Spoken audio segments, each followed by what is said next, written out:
Welcome, dear subscribers and curious listeners of my channel. The Harry Potter universe spans nearly 200 chapters and thousands of scenes. Of course, the films did their best to cover as much as possible, but a lot was left out. And not just the touching or important moments, but also the truly strange, absurd, and sometimes downright comical scenes that for some reason never made it to the screen. Today we'll revisit the funniest and weirdest scenes that exist only in the books. Enjoy watching. Number 1. Malfoy, Crabbe and Goyle. Dressed up as dementors, prisoner of Azkaban. If anyone's ever been known for boneheaded plans, it's Draco Malfoy and his ever-loyal sidekicks. After learning that dementors nearly knocked Harry out during a Quidditch match, Malfoy decides to dress up as one. Along with Crabbe and Goyle, he throws on dark cloaks and sneaks into the stands during the next game. The plan was simple: scare Harry into fainting. But it didn't quite go as expected. Harry immediately cast a Patronus, knocking the dementors off their feet. Tangled in their cloaks, they became a public joke. How this scene didn't make it into the movie remains a mystery.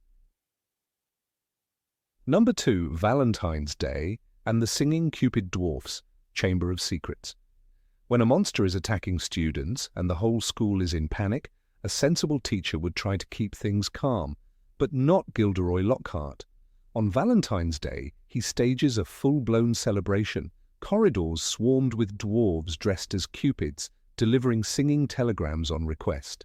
One such dwarf was sent to Harry, and without hesitation, he kicked Harry in the shins, knocked him to the floor, and sang a love poem from Ginny. The scene is absurd, and yes, a little funny, but it clashes completely with the dark tone of the book. No surprise it was cut from the film. Number 3. Hagrid's racist remark, Goblet of Fire. Everyone loves Hagrid.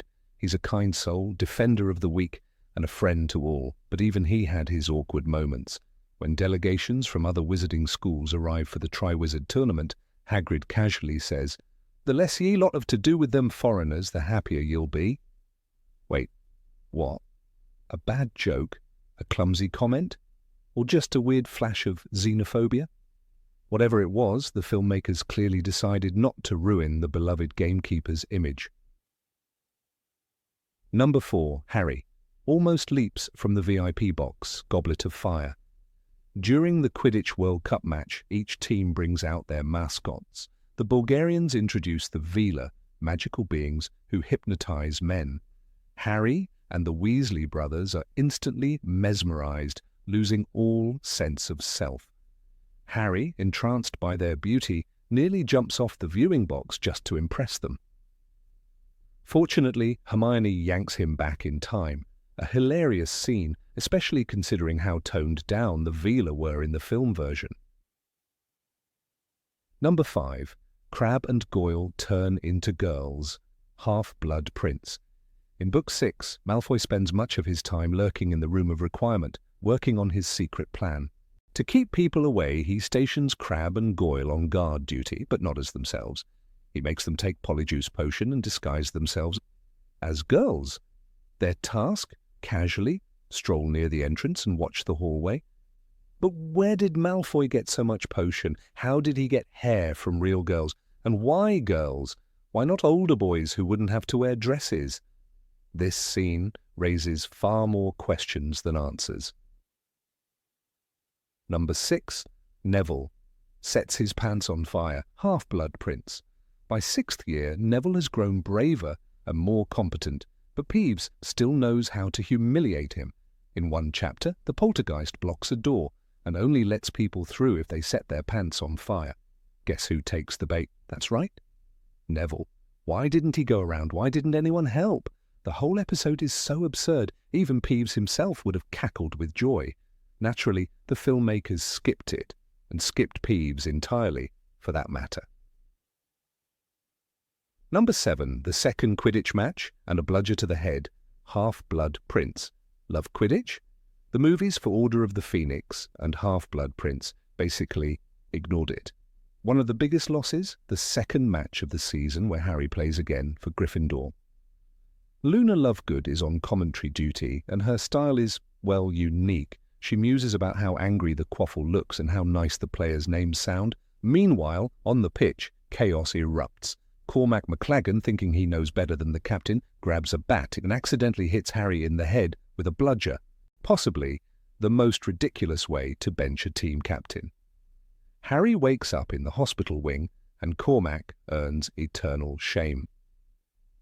Number 8. Winky gets drunk, goblet of fire. Winky had always been proud.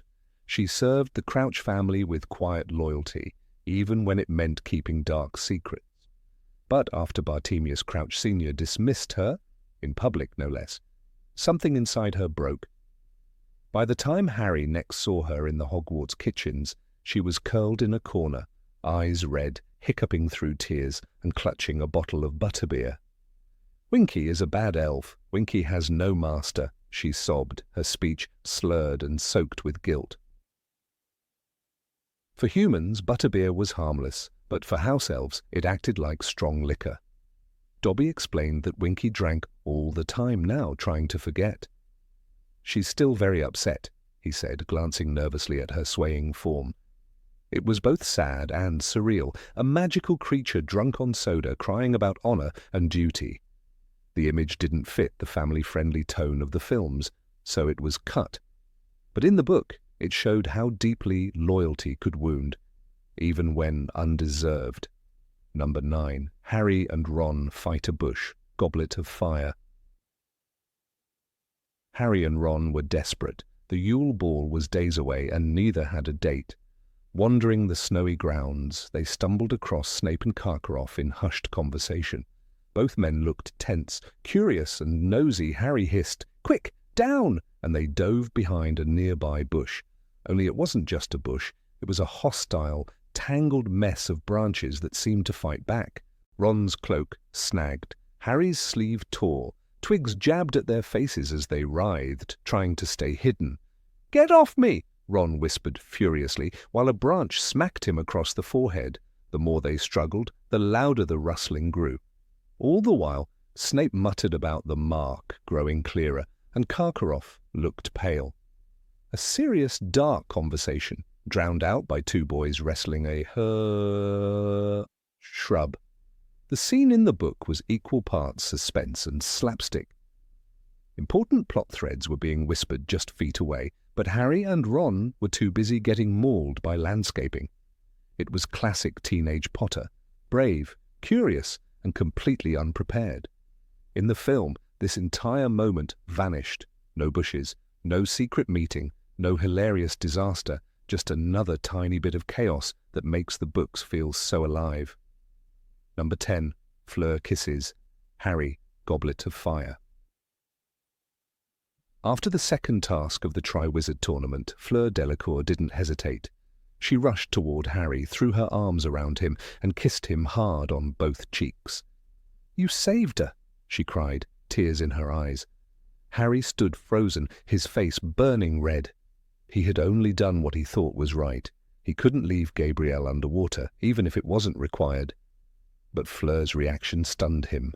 It was loud, public, and full of drama. Ron's jaw practically hit the ground. He gaped at Harry like he'd just grown wings.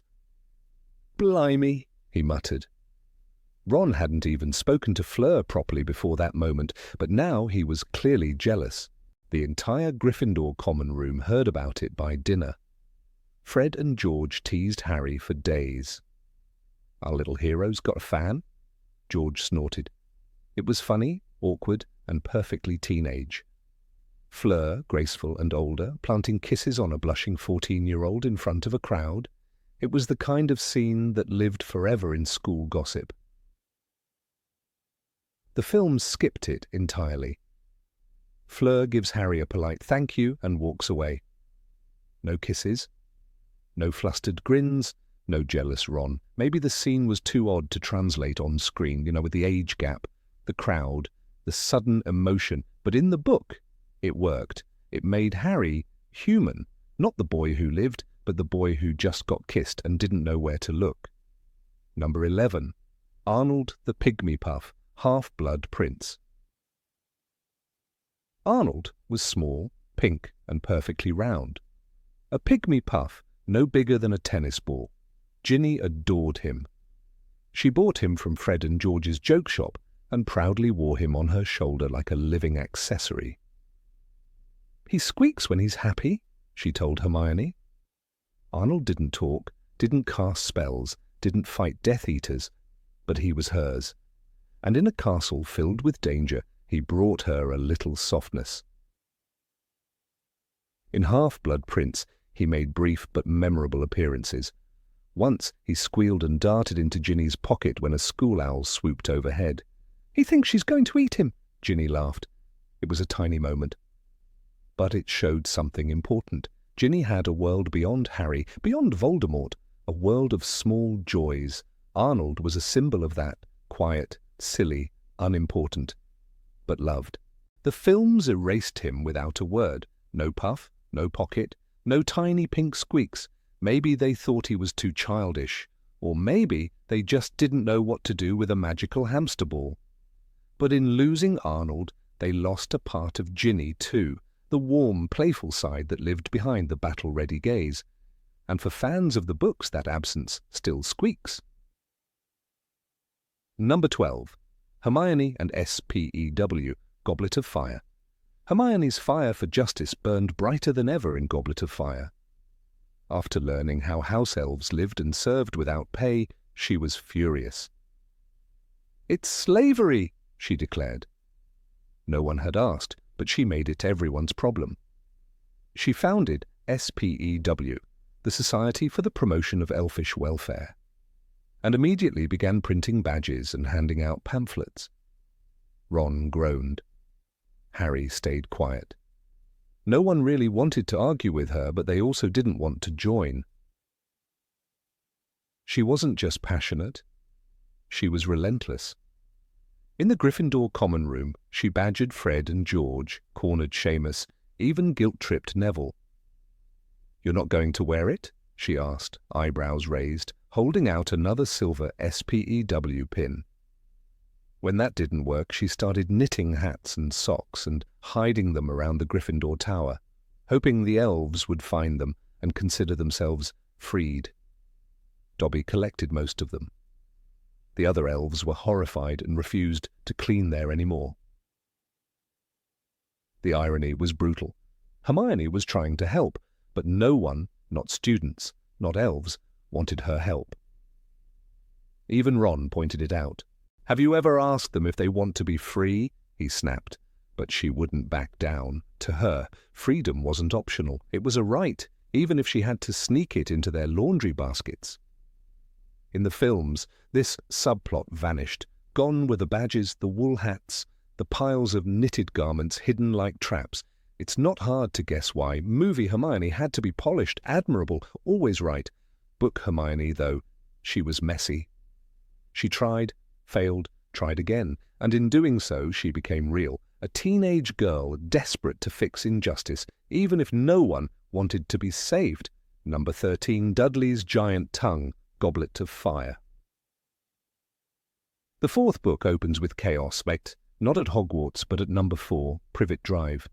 The Weasleys arrive to pick up Harry for the Quidditch World Cup, but nothing goes smoothly when magic meets the Dursleys.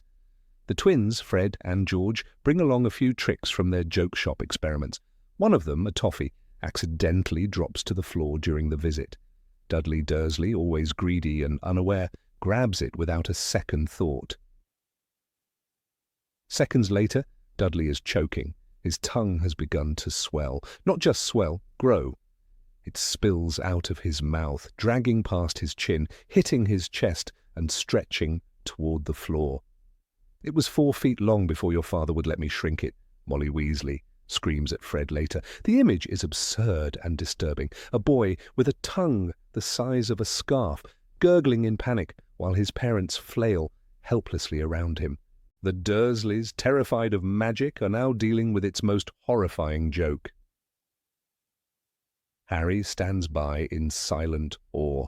Uncle Vernon is purple with rage. Aunt Petunia is screaming, unable to help her son. Fred and George are beaming. For them, this is payback. Not just for Dudley's bullying, but for the years of misery Harry endured in that house. "I suppose it was a bit much," George says, not sounding sorry at all. The prank is funny on paper, but deeply unsettling. Dudley isn't just embarrassed, he's nearly suffocated by magical candy. It's not surprising this scene was left out of the movie. Visually, it would have been grotesque. And while the books often balance humour and horror, this moment walks a fine line.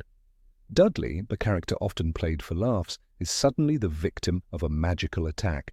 And even if it's revenge played as a joke, the result is something too disturbing for a family film.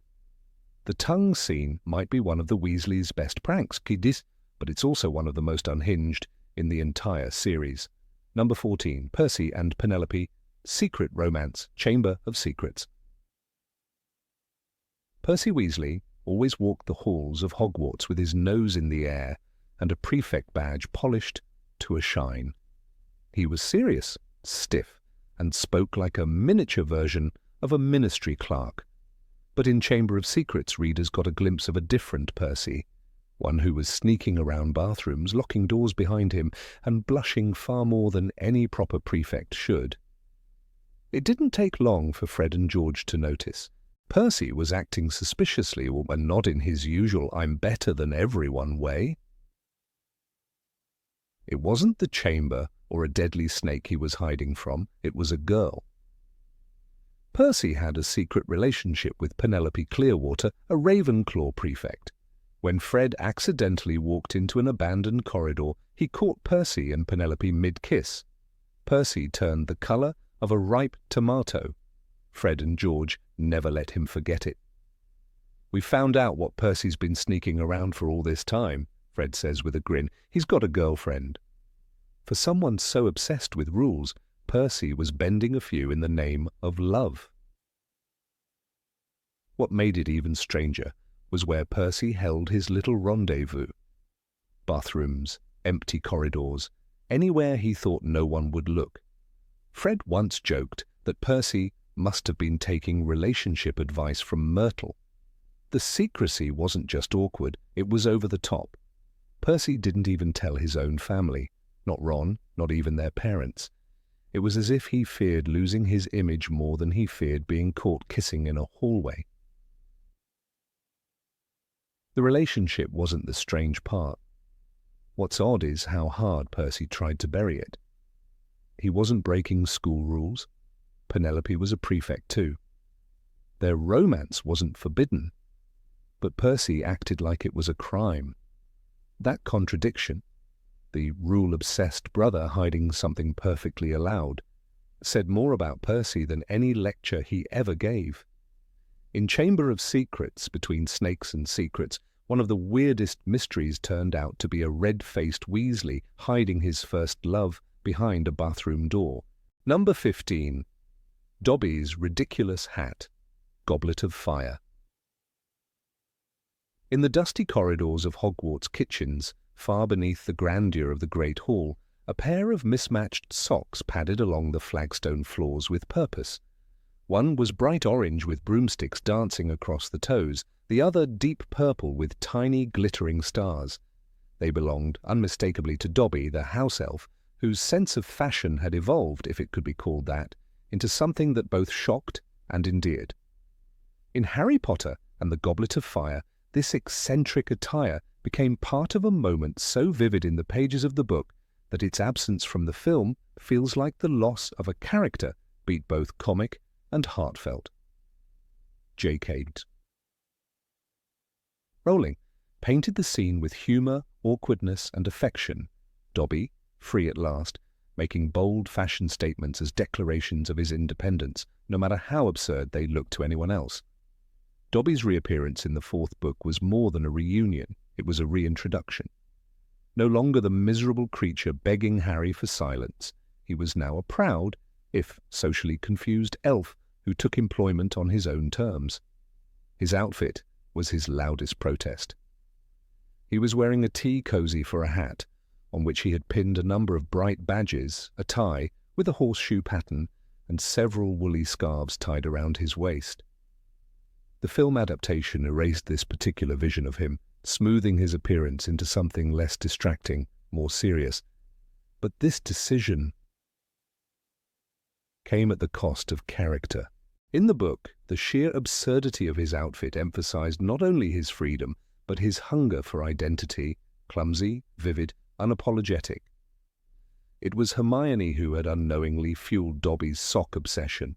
Her campaign for elf rights had begun to take shape, leading her to knit dozens of hats, gloves and socks in the Gryffindor common room and hide them among the Gryffindor Tower's discarded laundry, hoping house elves would collect them and thus be freed. Most house elves, insulted by the implication, left the items untouched. Not Dobby. He saw these hidden clothes as treasures, collecting every sock like it was a jewel. This backstory, layered with irony and miscommunication, formed a warm, hilarious subplot in the book, yet it was left unexplored in the film, where S.P.E.W. didn't even exist. The most striking visual, one that Rowling described with almost gleeful absurdity, was Dobby's hat. It wasn't just any hat. It was a massive, hand-knitted thing, stretched comically over his head, covered in buttons and badges, each one loudly proclaiming an idea or allegiance. A fan might imagine them saying things like, "Free elves unite," or "Socks are freedom." It was a hat that spoke volumes, not in words, but in chaos. It was a symbol of who Dobby had become, a rebel in wool and mismatched cotton. This moment was pure J.K. Rowling, where humour and pathos lived side by side, making us laugh one moment and ache the next. Without it, the film lost an important layer of Dobby's transformation. There is a particular scene in the kitchens where Dobby, in his wild outfit, prepares to serve Harry tea and cakes. As he rushes about, the absurdity of his ensemble becomes part of the moment's charm. But it is when he pulls something from his sock that the scene reaches peak awkwardness. Dobby had stuffed the teapot and some rock cakes into his socks, which were now bulging grotesquely at the ankles. The image is one only Rowling could conjure. The ridiculousness is intentional, yet it humanizes Dobby further. His joy in serving Harry, even after his freedom, and his complete lack of social awareness make him both comic relief and an emotional touchstone. The film adaptation of Goblet of Fire chose a darker, more foreboding tone. The Triwizard Tournament, the return of Voldemort, and the death of Cedric Diggory cast a long shadow over the plot. Including a comically dressed Dobby might have been seen as an unwelcome interruption in such a grim atmosphere. Yet, Rowling's genius lay in her ability to balance dark and light. Dobby's scene could have been that breath between storms, a reminder of innocence, of eccentric kindness, of a world still worth fighting for. The visual humour would not have undercut the film's tone but reinforced the stakes through contrast. The viewer would see what freedom looked like for someone who had only known chains. Dobby's fashion choices weren't random. Each piece of clothing, each mismatched sock, was a loud cry, "I am free." Where humans might wear a school uniform or dark robes to blend in, Dobby dressed to stand out, as if the brighter his clothing, the clearer his declaration. Dobby likes socks, he had said once with fervent pride, showing Harry his collection. The socks weren't about style, they were about self. They were his armour, his rebellion, and his joy, all rolled into mismatched fabric. In omitting this moment, the film also diluted Hermione's role. Her struggle to advocate for house elf rights was never more visible than in her efforts to trick the elves into freedom. While ethically questionable, her actions stemmed from a fierce belief in justice. Dobby's enthusiastic acceptance of her knitted offerings validated her efforts in a way no speech could. He was the living proof that her activism mattered. By leaving out the hat, the socks, and the hidden garments, the movie version of Hermione became flatter, missing a cause that had deeply defined her in the books. The absence of Dobby's outfit also impacted the depth of the kitchen scene itself. In the books, when Harry and Ron discover the Hogwarts kitchens, they're treated to a world of industrious elves, busy with pies, stews and puddings. Dobby, dressed like a walking thrift store, becomes their guide. His presence injects colour, literally and narratively, into the subterranean warmth. The pies, the tea, the sock-stuffed ankles, these things made the scene memorable. Stripping that away left only a functional space, devoid of the peculiar magic Rowling intended. Number 16. Fred and George bet on Harry, Goblet of Fire. Fred and George Weasley were never just pranksters. Though the films portrayed them as mischievous geniuses of jokes and gags, the books offered a much deeper, layered depiction of the twins. Bold, clever, and above all, risk-takers. In Harry Potter and the Goblet of Fire, one particular scene reveals just how far their appetite for risk truly went.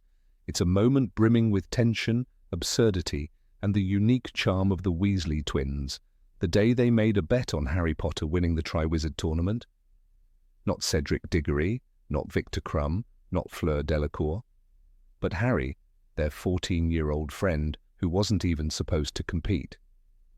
This scene, conspicuously absent from the film adaptation, adds a rich and somewhat chaotic layer to the narrative. It deserves closer attention, for it encapsulates both the reckless brilliance and the unwavering loyalty of Fred and George. The setup was simple, though wildly audacious. At the Quidditch World Cup, before the chaos with the Death Eaters, Fred and George approached Ludo Bagman, the former beater for the Wimborne Wasps and current head of the Department of Magical Games and Sports. Bagman, a man whose enthusiasm often overrode his common sense, was taking bets. Most witches and wizards bet on the outcome of the match, but Fred and George had another idea. They wagered that Ireland would win, but that Victor Crumb would catch the snitch. A combination result that was bold, but logical. They won, of course. The twins had done their homework. They understood how Crumb played. But instead of taking their winnings in gold like everyone else, they made a second wager, a far riskier one, betting that Harry Potter would win the Triwizard Tournament. To appreciate the madness of this, one must remember the context. Harry was not just the youngest competitor. He wasn't supposed to be in the tournament at all. The Goblet of Fire was only meant to select 3 champions, one from each school. Harry's name should never have come out. And when it did, the magical world assumed he had somehow cheated his way in. He was outmatched, unprepared, and scorned by half the student body. Yet Fred and George, grinning as ever, looked at all that and saw an opportunity. As the book puts it, "We've put a bet on you, boy," George declared, without a hint of sarcasm, making it clear that this wasn't just a prank and it was real. Their bet was with Bagman, who promised them excellent odds, likely thinking it was free money. He saw what everyone else did, a boy thrust into a game designed for adult wizards, facing dragons, mermaids, and a maze full of deadly traps. But Fred and George somehow saw more. Whether it was blind faith in their friend, calculated optimism, or sheer madness, they doubled down. They weren't only betting gold, they were wagering their trust, their instincts, and ultimately, their future business. This moment, full of chaotic brilliance, reveals a lot about Fred and George's psychology. On the surface, it may appear foolish, a childish gamble based on friendship. But it's more complex. Fred and George had ambitions far beyond Hogwarts. Their dream of opening a joke shop wasn't a joke to them. They were constantly experimenting, developing products, thinking about branding. A big win like this bet could give them the seed money they needed. In that light, the gamble wasn't just about Harry. It was a business investment. Risky, yes, but potentially transformational. And here lies the painful irony. Their gamble paid off. Harry did win. He faced the Hungarian Horntail, dove into the Black Lake, and fought his way through a deadly maze. He even saw Cedric Diggory die. He escaped Voldemort. He brought back the body. He was the last one standing. Fred and George had made one of the most unlikely bets in magical history. and they won, but they never got their gold because Ludo Bagman, charming and slippery, didn't pay up. In the book, we see the aftermath of this betrayal. Fred and George corner Bagman multiple times, each time becoming less humorous and more frustrated. Their faces harden, their jokes turn to threats. They even try to ambush him with a portable swamp. But Bagman always wriggles away, blaming his own financial troubles, dodging accountability with a smile. Eventually, the twins attempt to call in the debt through more creative means. They even enlist goblins, but Bagman, sensing the net closing in, flees. The Weasleys never get their money. The omission of this subplot from the films flattens the characters of Fred and George. It strips them of their edge. In the movies, they're comic relief, harmless clowns with a flair for fireworks. But in the books, they're much more determined, ambitious, and not above pushing the limits of legality or sensibility to get what they want. Betting on Harry was irrational to many, but to Fred and George it was a declaration of loyalty, of belief, of vision. And they were punished for it, not by the world, but by a man they trusted. It also paints Bagman in a very different light. In the films, he's absent altogether, but in the book, he's a crucial symbol of the Ministry's decay. He is popular, but irresponsible, friendly, but unreliable. His failure to pay the twins is not just a subplot. It's a thematic warning. It shows how easily young, ambitious dreamers can be trampled by the whims of the powerful. Bagman took their money, promised them winnings, and then vanished when it suited him. The Weasleys, already a poor family, paid the price. Number 17, Snape, insults Hermione's teeth, goblet of fire. It was an ordinary day in the potions classroom, filled with the usual tension that came with Severus Snape's presence. The air was heavy with the bitter scent of crushed roots and simmering cauldrons, yet what happened in those dungeon walls often stung far more than any boiling brew.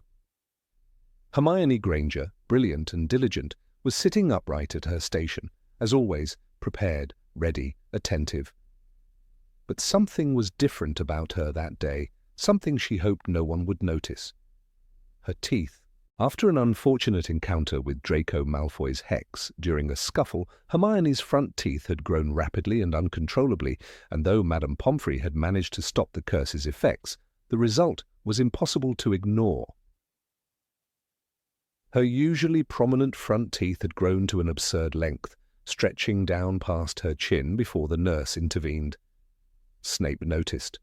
Of course he noticed. But what made this scene so jarring, so strangely cruel, was not just his awareness. It was his calculated choice to mock Hermione in front of the entire class. She hadn't even opened her mouth when Snape, in his usual cold drawl, glanced at her and remarked that he didn't see a difference.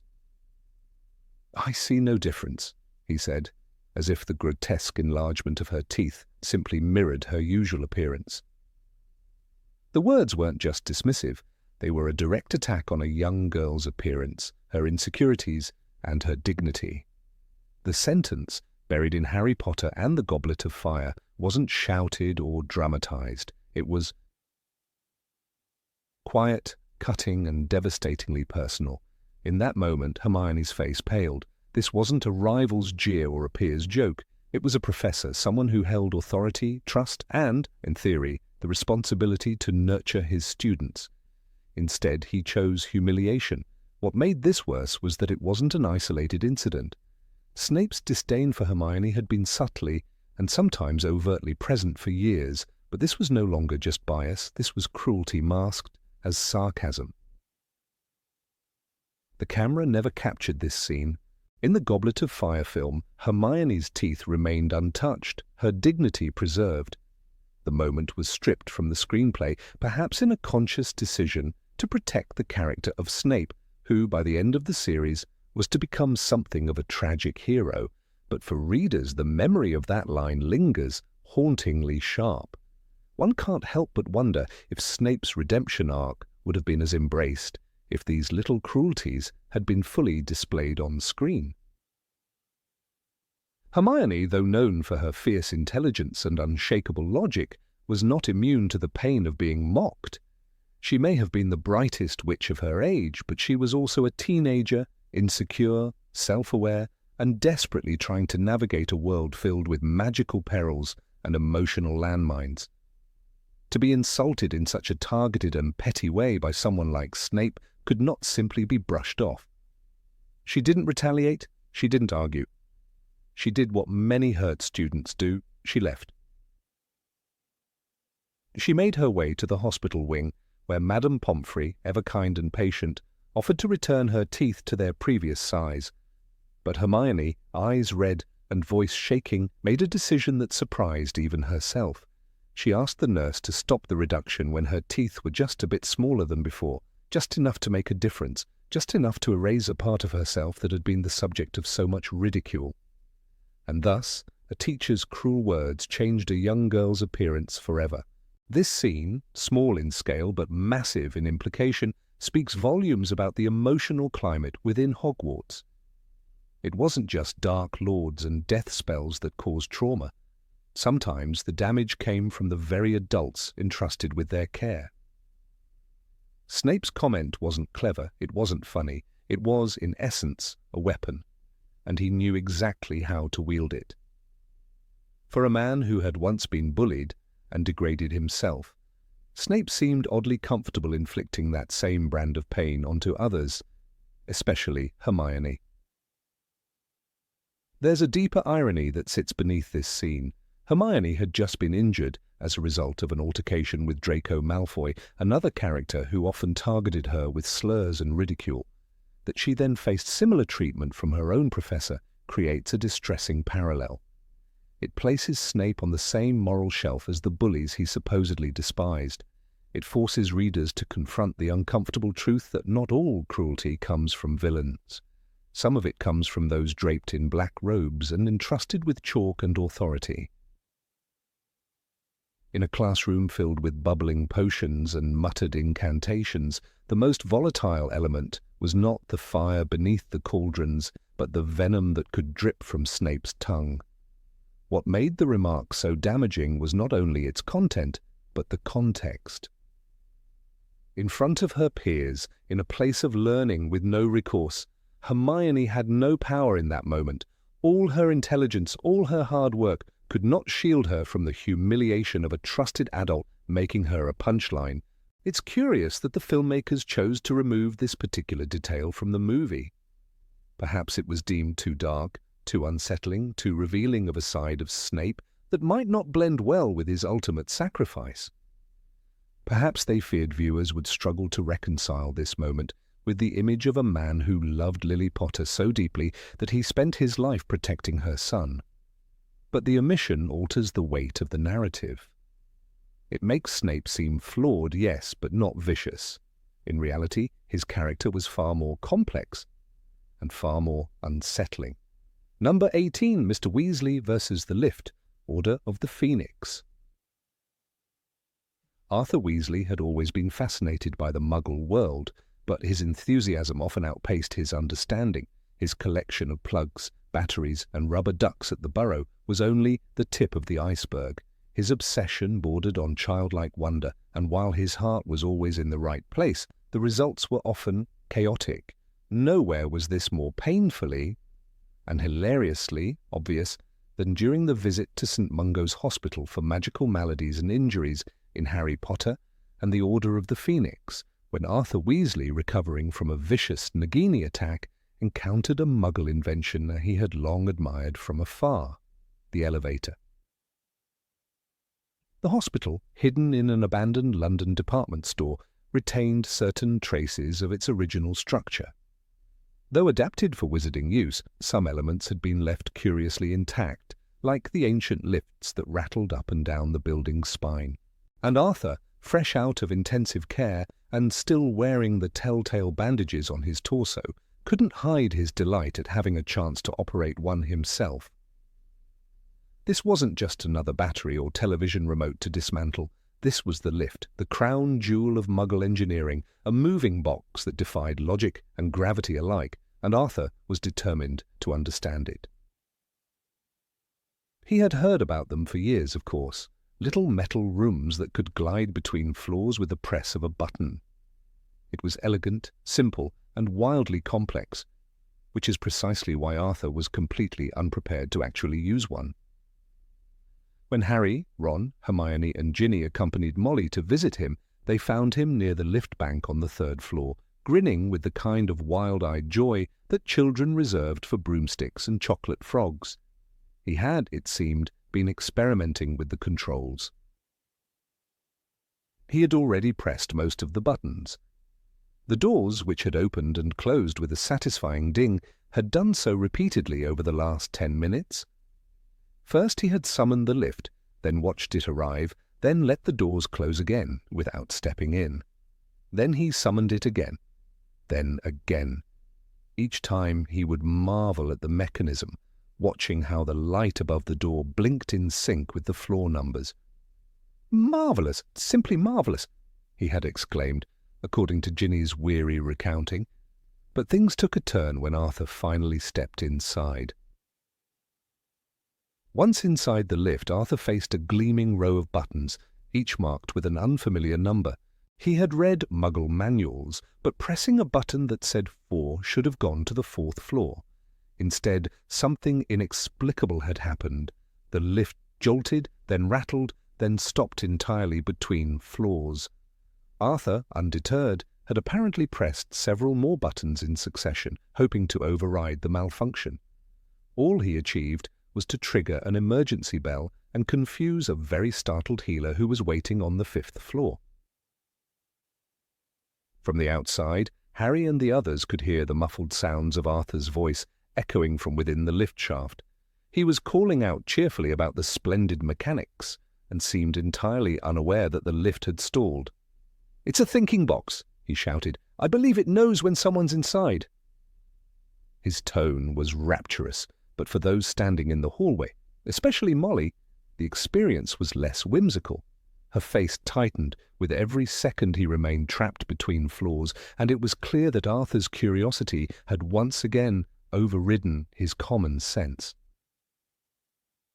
Eventually, a group of Mediwizards had to manually open the lift doors with magic, and Arthur tumbled out with a sheepish smile, brushing dust from his bandages. "Bit of a hiccup," he said, "but what an invention." Molly's glare was sharp enough to silence even the most enthused Muggle enthusiast. Harry, caught between laughter and second-hand embarrassment, watched as Mr. Weasley described in detail how he believed the counterweights worked and how the lift seemed to anticipate his needs. Ginny muttered something about moving him to a room with fewer buttons.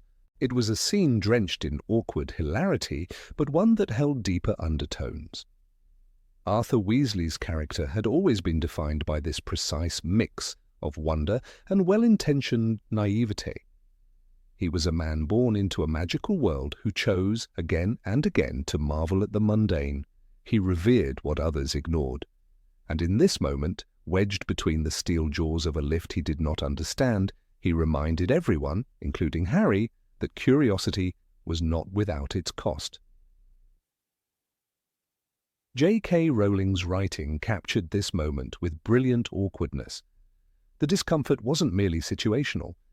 It lived in the unspoken realization that Arthur's obsession with Muggles, while endearing, often placed him in situations of self-inflicted humiliation. The quote from the book echoed with tragicomic energy. He kept pressing buttons at random, convinced the lift would learn where he wanted to go. When it shuddered to a stop, he was delighted, and until it didn't move again. For Harry, who was used to Arthur's quirks, this was just another chapter in the ongoing saga of Wizard meets Machine. What makes the scene so memorable is that it never devolves into slapstick. Instead, it balances on that razor's edge between embarrassment and charm. The lift, after all, becomes a symbol of Arthur's life mission, to understand a world alien to him, even at the cost of his own dignity. It was a beautiful metaphor hiding in the body of a comedic disaster. Yet when the film adaptation of Order of the Phoenix hit screens, this moment was nowhere to be found. Perhaps, in retrospect, the filmmakers made a wise decision, On screen, the scene might have slipped too easily into parody. Arthur Weasley stuck in a lift, mashing buttons and babbling to himself. It could have made him resemble a magical Mr. Bean. The subtlety of his character, his quiet dignity even in foolishness, might not have survived the transition to film. It's one thing to read about a man entranced by Muggle science. It's another to watch him bumble through it slapstick style while an audience groans in second-hand embarrassment. Still, the loss of the scene removed an important glimpse into Arthur's essence, his gentle rebellion against magical elitism, his constant push against the line that separated wizard from Muggle. These were the threads that wove through his every action.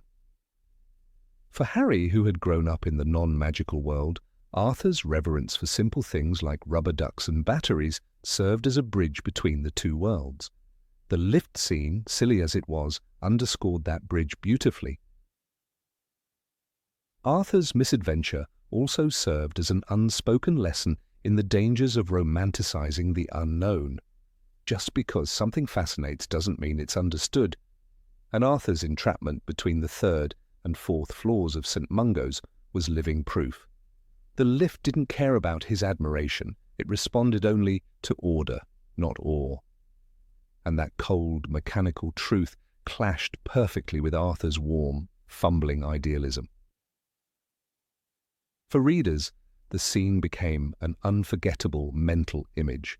Arthur, in his hospital gown, jabbing buttons with glee, a healer trying to coax him out like a stubborn cat from under the bed, Molly clutching her wand in frustration. It was as vivid as any battle or prophecy. And unlike the darker turns in Order of the Phoenix, this moment offered needed comic relief in a book heavy with tension, grief, and political dread. It was a gentle exhale, a pause before the storm, and its absence from the film left a noticeable void. Years later, fans still debate why the filmmakers omitted it. Time constraints, tonal consistency, pacing, all reasonable arguments. But in losing that scene, we lost one of the rare vignettes that showed magic wasn't always in the wand or the spell. Sometimes it was in the amazement of a man pushing a button, not knowing what it would do and smiling anyway. Arthur Weasley wasn't just a comic relief character, he was a reminder that wonder, in all its forms, was still alive in the wizarding world, even if it got stuck between floors now and then. Number 19. Moaning, Myrtle peeks at Harry, goblet of fire. In the shadowed warmth of the prefect's bathroom, lit by hundreds of colourful taps and scented bubbles, Harry Potter found himself alone in one of the strangest and most vulnerable moments of his young life. He was submerged in a bath large enough to swim in, holding the mysterious golden egg from the Triwizard Tournament. The task at hand was peculiar enough, decode a clue delivered by a screaming object. But what truly made the scene unforgettable wasn't the magical riddle or even the lavish bath itself. It was the sudden, silent presence of Moaning Myrtle, the ghost who had long haunted the girls' lavatory, with sobs and sighs of rejection. She did not appear at the door, nor announce herself with a moan. Instead, she rose directly from the water. Myrtle's entrance was not just unexpected, it was eerie. Emerging from the bath Harry was already occupying, she disrupted any illusion of privacy or safety. Myrtle had always been the tragic girl who died in a bathroom, mocked by peers and slain by a basilisk. But in Harry Potter and the Goblet of Fire, she became something else entirely. She was no longer merely a ghost trapped in adolescent heartbreak. She was an unsettling presence with a suggestive gaze and inappropriate confessions. Her appearance was not accompanied by warning, and her behavior was far from innocent. With the water lapping around Harry, her eyes did not look away. In fact, she looked quite on purpose. There was something grotesquely comic and uncomfortable in the way Myrtle lingered. She floated nearer to Harry, speaking softly, almost seductively. "I closed my eyes when you got in, of course," she claimed, though the words rang with irony. She hovered a little too close, a little too long, watching him in a way that felt violating. The line between ghost and girl, between observer and voyeur, blurred disturbingly. She didn't act like someone merely offering help. She behaved like someone savouring the moment, someone who had done this before, and indeed she admitted it. Myrtle, with her wistful smile and translucent form, told Harry she had spied on others. "I've been watching you for a while," she said. The words, nestled in the steam of the bathroom, were not casual. They were revealing. She confessed that she'd peeked on Cedric Diggory in the same tub, observing him perhaps in moments just as private. "He was handsome," she added with a sigh. There was no sense of boundaries, no understanding of impropriety. For Myrtle, death had only intensified her lonely obsession with the living. Her need to be seen had transformed into a disturbing need to see. This was not the image of Myrtle that the films allowed. In the movies, she remained comic relief, odd, whiny, vaguely sad. Her interactions with Harry were awkward, but never overtly invasive. She giggled, she moaned, she floated about. But this particular moment in the book crossed a line that cinema refused to tread. The idea of a ghost, regardless of her tragic past, observing a teenager in the bath was too discomforting to visualize on screen. The filmmakers knew that even within a magical world, some scenes would provoke more discomfort than wonder. And so this scene vanished entirely from the film adaptation. And yet, in the book, the scene is unignorable. Myrtle's gaze clings to Harry with unsettling affection. She does not blink or flinch. Instead, she whispers questions and recollections with glee. The atmosphere that Rowling creates is thick with humidity, vulnerability, and something far stranger. Myrtle is no longer just a memory of a bullied child. She is a ghost unbound by rules, haunting the intimate spaces of Hogwarts. "Sometimes I come here and watch the prefects taking baths," she said dreamily. The confession was delivered with no remorse, no shame, as if this was her secret domain, a ghostly haven of voyeurism. Harry's discomfort is palpable. He shrinks into the water, clutching the egg as though it were a shield. He does not know how to respond to a ghost who has not only seen him undressed but seems to enjoy the view. The boy who faced dragons and Death Eaters is now defenseless before the unwanted attention of a lonely spirit. He cannot escape her. Her presence hangs in the steam like perfume, sickly sweet and suffocating. She knows she should not be there, but she stays, because Myrtle, in death, takes what she was denied in life: attention, intimacy, control. There is an underlying tragedy in her character, of course. She died young, unloved, mocked, and abandoned. Her need to connect, even posthumously, is understandable. But Rowling doesn't shield Myrtle from criticism. The scene is not tender, it's invasive. Her ghostly nature removes the physical threat, but the psychological unease remains. It's a rare moment where the world of Harry Potter brushes up against the truly unsettling. Not every ghost is benevolent. Not every encounter in Hogwarts is whimsical. And not every scene is meant to make you laugh. What makes this moment more unsettling is its tone. Myrtle isn't malevolent, she's flirtatious. Her voice is playful, her intentions clearly romantic, even if childishly so. But that childishness is the problem. She was 14 when she died, and she remains frozen at that age, emotionally and psychologically. Her flirtations are immature, but her actions are adult in implication. The bath scene draws attention to a character forever stuck in a state of arrested development, longing for things she barely understood in life, now enacting them without consequence in death. The book does not offer judgment, but it does not downplay the awkwardness either. It allows the scene to exist raw and unfiltered. The reader is left to squirm alongside Harry, to experience the same confusion and discomfort. It's a reminder that magic does not exempt this world from human strangeness, from moral ambiguity. Hogwarts may be full of wonder, but it is not immune to ghosts who ignore the rules of decency. This is what makes the omission from the film so telling. Cinema simplifies.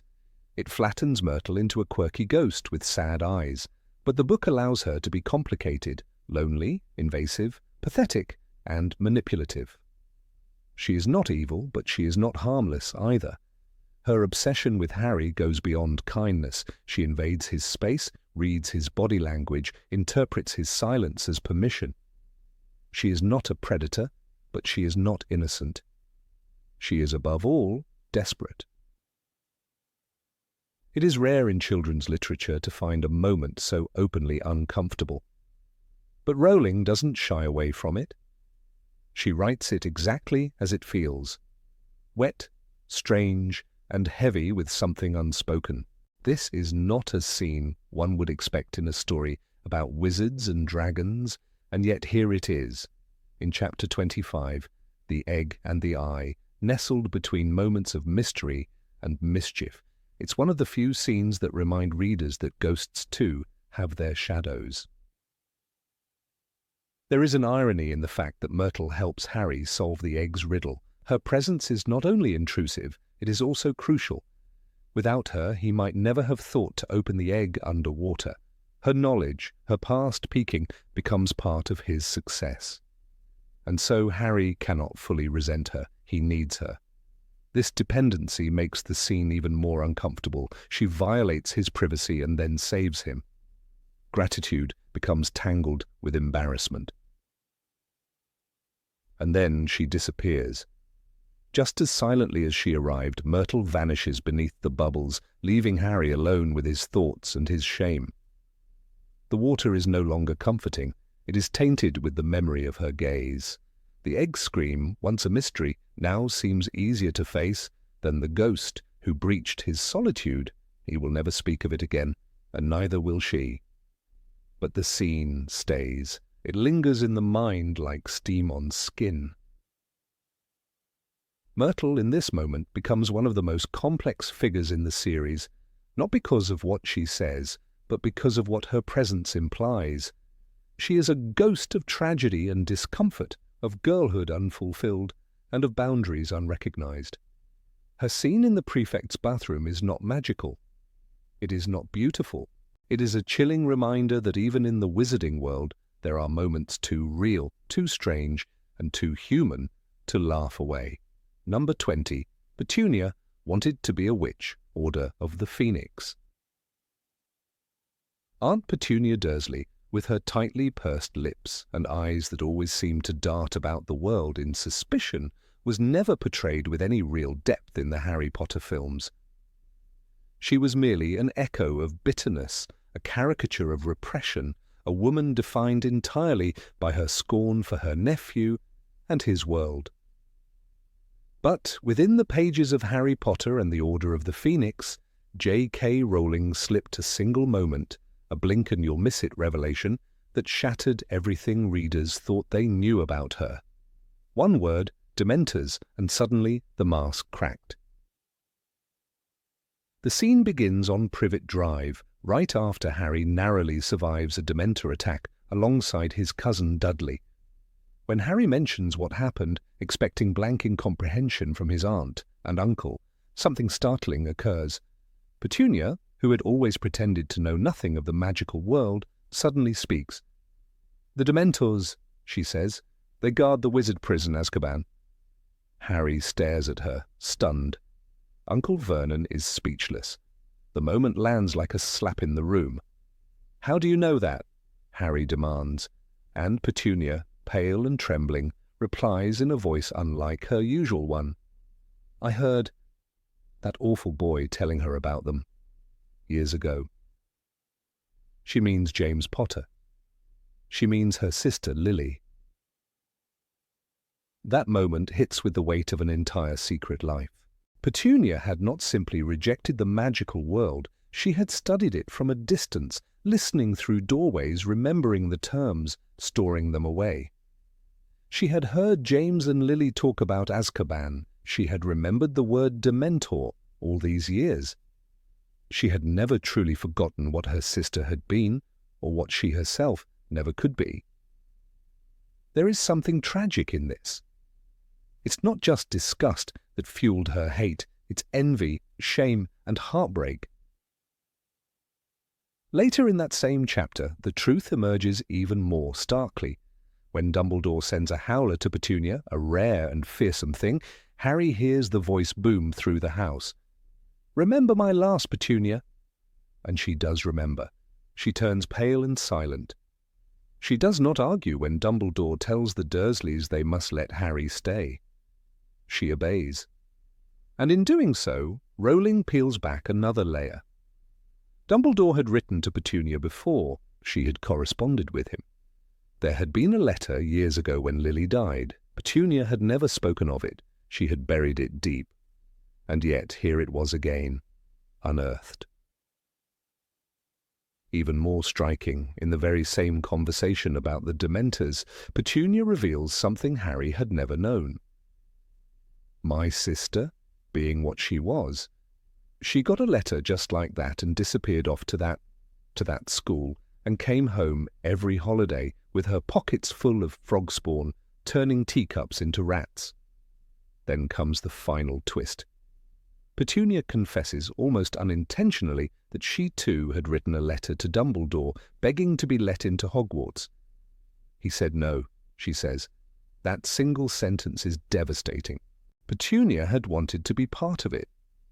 As a child, she had watched Lily step into a world of wonder and belonging, and she had reached out, yearning to join. She hadn't simply been a bitter bystander, she had been a rejected applicant, a girl left standing at the gates. The story reframes everything. Her hatred of magic is not born of ignorance but of rejection. She didn't misunderstand Lily, she couldn't forgive her. Lily had been chosen, Petunia had been cast aside. The films stripped this away. On screen, Petunia Dursley remains a cardboard villain, a cruel stepmother archetype with no nuance or sorrow. The audience never sees her as a sister, never sees her as a girl, never sees her silent envy or her buried hurt. The only trace that remains is her cold glare and a locked cupboard under the stairs. But in the book, Rowling gives her a soul, even if just for a moment. She gives her memory, regret, and the knowledge of a world that both fascinated and excluded her. Petunia's obsession with normalcy, her rigid control over her home, her aggressive insistence on Dudley's perfection, all of it begins to make sense. She built a fortress against magic not because she hated it, but because it once made her feel small. Magic had been a mirror that showed her what she was not. And rather than live with that pain, she crushed it. She turned it into rage and aimed it at the only thing she had left of that world, Harry. Imagine that scene in the film. Imagine Imelda Staunton's Dolores Umbridge cruelly interrogating Petunia about Harry's home life, only for Petunia to tremble and reply with the word dementor. Imagine the silence. Imagine Vernon's shock. Imagine a flashback. Petunia as a young girl, wide-eyed, watching her sister levitate a teacup. A single tear, a letter in her hand, a return envelope that never came. It would have changed everything. It would have explained the cruelty, the tight lips, the disdain. She wasn't only afraid of magic. She had once loved it. What's most haunting about this omission is that it robs viewers of one of Rowling's core messages, that hate often has its roots in pain, that those who act cruelly are not always evil but sometimes broken. Petunia Dursley is not Bellatrix Lestrange. She is not driven by ideology or sadism. She is driven by loss. She had a sister who was bright and magical, and she lost her not only to Voldemort but to a world she could never enter. This detail also elevates Lily. Lily wasn't simply the martyr mother who died for her child. She was a girl who had a sister who watched her go, a sister she tried to include. In the books, Lily never scorns Petunia. She tries to explain things to her. She never stops loving her. It's Petunia who turns cold. It's Petunia who builds a wall. And even then, Petunia remembers her. When Dumbledore's howler arrives, she doesn't burn it. She listens, she obeys, she remembers. In that scene from Order of the Phoenix, when Petunia speaks of dementors, there is a pause, a long, silent space in which Harry realizes something he had never considered, that his aunt knew more than she ever let on, that perhaps she wasn't always this cruel, that maybe, somewhere deep inside, she remembered being a girl who dreamed of frogs that jumped from pockets and letters sealed in red wax. Rowling lets this realization hang like fog in the air, and then she moves on, but the image never leaves the reader. This layer of tragedy is entirely missing from the films. Without it, the Dursleys become one-dimensional. There is no moment of reflection, no insight into what shaped them. But in the books, this single scene gives Petunia a backstory that shifts the whole narrative. Suddenly, she's not just an antagonist, she's a human being, a woman shaped by rejection, clinging to control, and haunted by magic, not because it was dangerous, but because it was beautiful. Petunia could never bear to look at Harry because he reminded her of what she had lost. Lily's eyes, Lily's laugh, Lily's legacy. Every glance was a wound. So she covered the mirrors. She closed the doors. She locked Harry in the cupboard and hoped the magic would stay locked with him. But it never did. It crept into the house, into the air, into the very way she said the word dementor, softly, like a bruise. The films denied her this redemption. They made her smaller than she was. They made her forgettable. But the book remembers. And for those who read closely, Petunia Dursley becomes more than a woman who scorned a boy. She becomes a sister, a girl, a witness to wonder, and perhaps the one person in the Muggle world who understood how painful it is to live just outside the magic, close enough to see it, but never close enough to touch. Number 21, Hermione smacks Ron with a book, Goblet of Fire. In the boiling heat of adolescent tension, when emotions churn under the surface like a storm waiting to break, it's often the smallest spark that ignites the fire. For Hermione Granger, that spark took the shape of Ron Weasley's endless teasing about Victor Crumb. By the time the Triwizard Tournament had settled into Hogwarts with dragons and underwater challenges already in their wake, the dynamic between Ron and Hermione had transformed from innocent bickering into something taut and combustible. In J.K. Rowling's Harry Potter and the Goblet of Fire, one moment captures the growing strain between them in a way that is both hilarious and brutally real.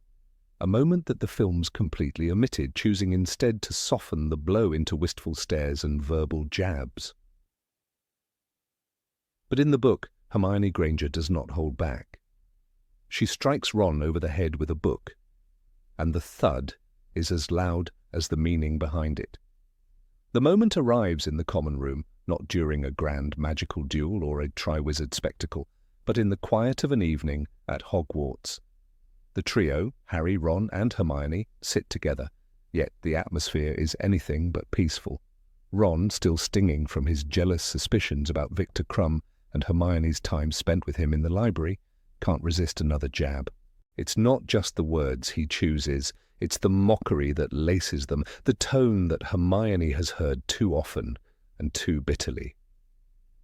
"Spending hours in the library, are you?" he says, pretending not to care, yet his voice betrays the insecurity simmering underneath. That's when Hermione lifts Hogwarts, a history, or possibly another equally hefty volume, and brings it down on his head with a satisfying smack. The book makes a noise, sharp and final, like a gavel striking a table. And Ron, stunned and slightly red-faced, stares at her. Harry looks between them, uncertain whether to laugh or intervene. But Hermione isn't apologetic. She returns to her work, eyes blazing with the righteous fury of someone who has had quite enough. It's a moment that says more than words ever could. The physicality of it, the sharp sound echoing in the common room, the shared awkward silence afterward, All of it paints a picture of teenage emotion too raw to be smoothed into polished script. This particular scene is found in Chapter 23, titled The Yule Ball. After the ball, Ron grows increasingly insufferable regarding Hermione's date with Victor Crumb. His comments drip with jealousy disguised as disgust. Hermione has had enough. In the book, it reads, Hermione snatched up her bag and stormed away, muttering something that sounded very much like, "I've got to go and look up something in the library," and slapped Ron over the head with a thick book as she passed him. That slap with the book is not simply comic relief, it is a physical punctuation of weeks of tension, a release of frustration that no amount of passive-aggressive banter could deliver. In the film adaptation, this scene is notably absent. The movie substitutes it with prolonged eye contact, verbal arguments, and Hermione's emotional outburst on the staircase after the Yule Ball, where she tells Ron that if he wants to ask her out, he'd better do it before someone else does. It's poignant, certainly, but it lacks the raw, chaotic energy of the book. Gone is the book slap, and with it, the immediacy and clumsiness of their emotional communication. What we get on screen is a cleaner version, a romantic tension that fits neatly into the cinematic mold.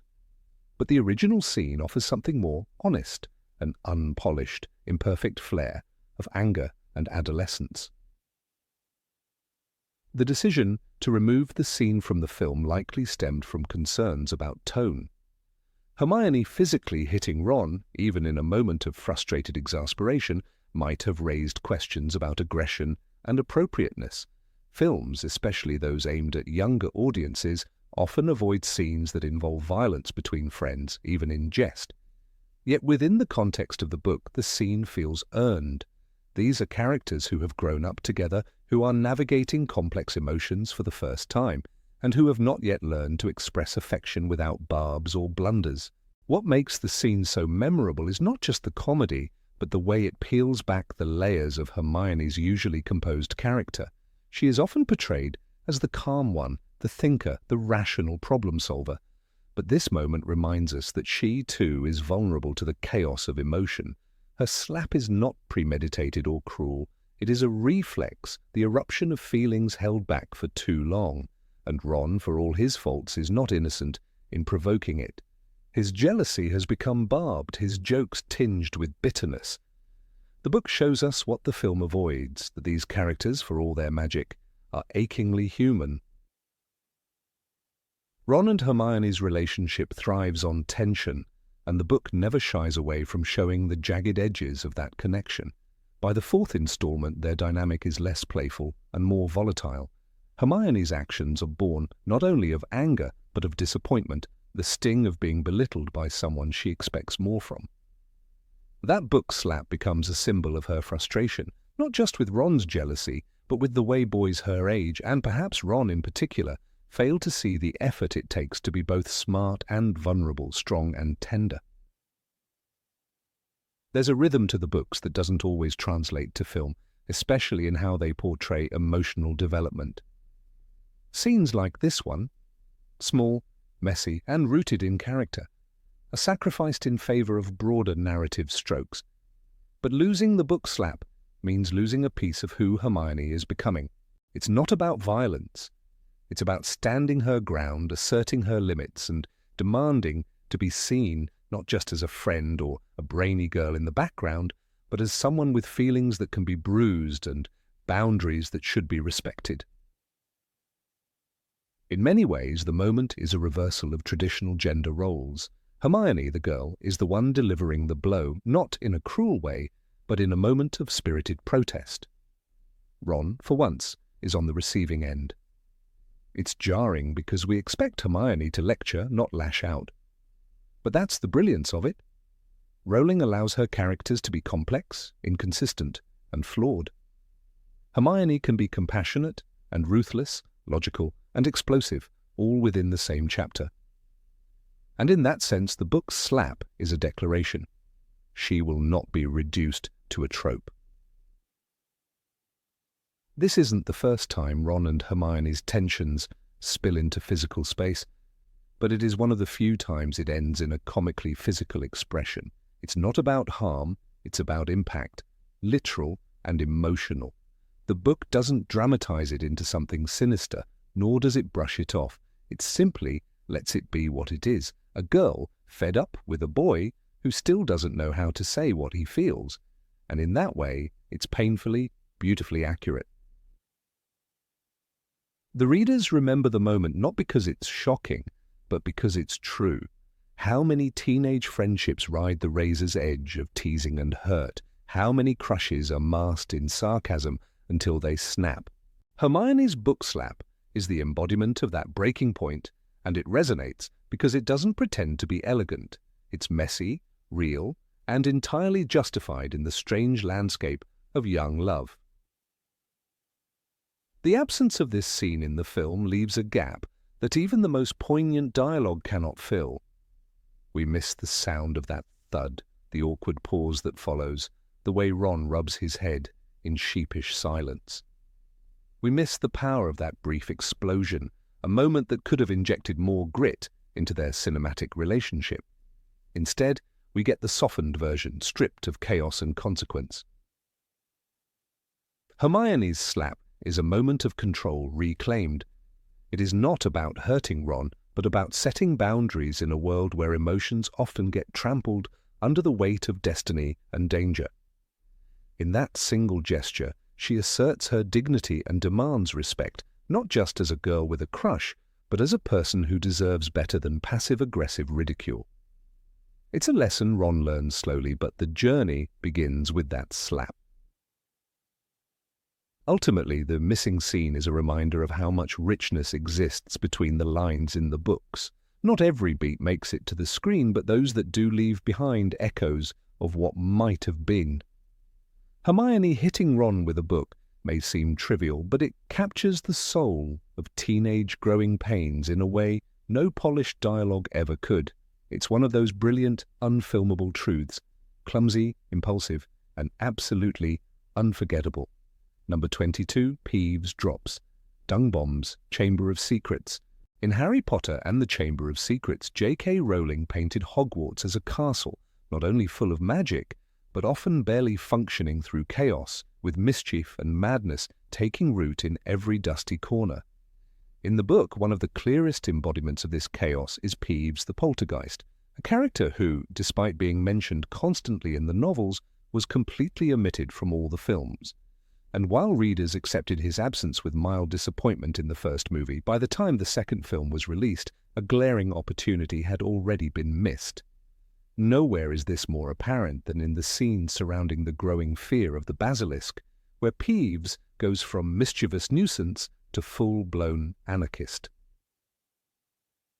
One moment, in particular, shows him escalating the panic by dropping dung bombs on terrified students, an act of gleeful mayhem that perfectly encapsulated the state of Hogwarts under siege. The decision to exclude this chaos from the film adaptation left a gaping hole in the tone of the story. In the book, as the attacks grow more frequent and whispers of the heir of Slytherin spread through the student body, Hogwarts becomes a pressure cooker of fear and superstition. Gryffindors are suspicious of Slytherins, Ravenclaws whisper in corners, Hufflepuffs huddle in groups. The air is thick with dread. And in the midst of this creeping tension, Peeves finds the perfect stage for his antics. The ghosts float in grave silence. Teachers issue warnings and patrol halls. But Peeves, he dives into the hysteria like a fish into water, armed with one of the most disgusting and hilarious weapons in the wizarding world, dung bombs. Rowling describes it vividly. Peeves, the poltergeist, was wreaking havoc all over the school. He'd taken to dropping dung bombs from the ceiling whenever he could sneak up on someone. These aren't just smelly pranks, they're physical attacks from above. Students who are already terrified of being petrified at any moment are now dodging airborne bombs of magical feces. It's slapstick layered over horror, and it's precisely this blend that made Chamber of Secrets one of the most tonally rich entries in the series. And yet in the film, not even a shadow of this scene is present. No dung bombs, no umbrellas, no maddening laughter echoing through the halls. The irony is that these dung bomb attacks were more than just jokes. They served a narrative function. They illustrated how even magical institutions are vulnerable to irrational fear. Hogwarts, a place known for its enchanted ceilings and floating candles, was reduced to students scurrying under desks and teachers snapping at one another. Filch, the cantankerous caretaker, becomes almost feral in his frustration, chasing after Peeves with a mop and a bucket, muttering obscenities and threats that, of course, do nothing to stop the poltergeist. It's an image that's absurd, yes, but deeply human in its portrayal of how people react when their sense of safety unravels. In that chaos, Rowling captures the distinct flavour of Hogwarts that the films sometimes failed to replicate. Hogwarts is not just a grand castle filled with noble teachers and chosen ones. It's a living ecosystem where panic has real consequences. Peeves, in his own twisted way, is part of the school's immune system. He doesn't protect Hogwarts, but he reflects its health. When things are normal, Peeves is just an annoying presence, juggling ink bottles and gluing doors shut. But when things go wrong, truly wrong, Peeves turns into a force of destruction, like an infection reacting to stress in the body. And then there's the sheer spectacle of the scene. Students in their uniforms running through stone corridors with umbrellas open over their heads, not because of rain, but because dung bombs are falling from the sky. Professor Flitwick, that tiny figure of discipline and charm, shouting for order while ducking behind a tapestry. Even Snape, always composed, forced to shield himself with his cloak as a particularly ripe bomb bursts inches away from him. These are moments that belong on screen. The visual comedy, the absurdity, the rising tension, all of it fits perfectly in a film meant to balance childhood wonder with creeping dread. Instead, the filmmakers chose to omit Peeves entirely.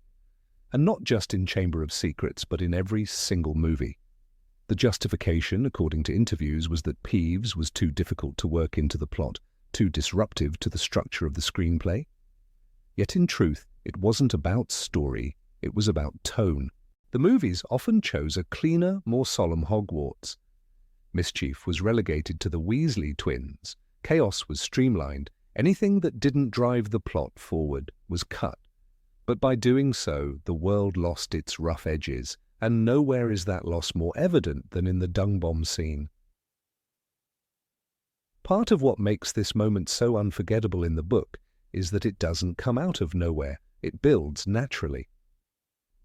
Peeves, who has always targeted Filch and first years, suddenly escalates. The anxiety in the school feeds him, and the absence of Dumbledore after his temporary removal frees him even further. The caretaker, Filch, was driven to near madness by Peeves's dung bomb attacks and had taken to muttering darkly about straitjackets and whipping posts.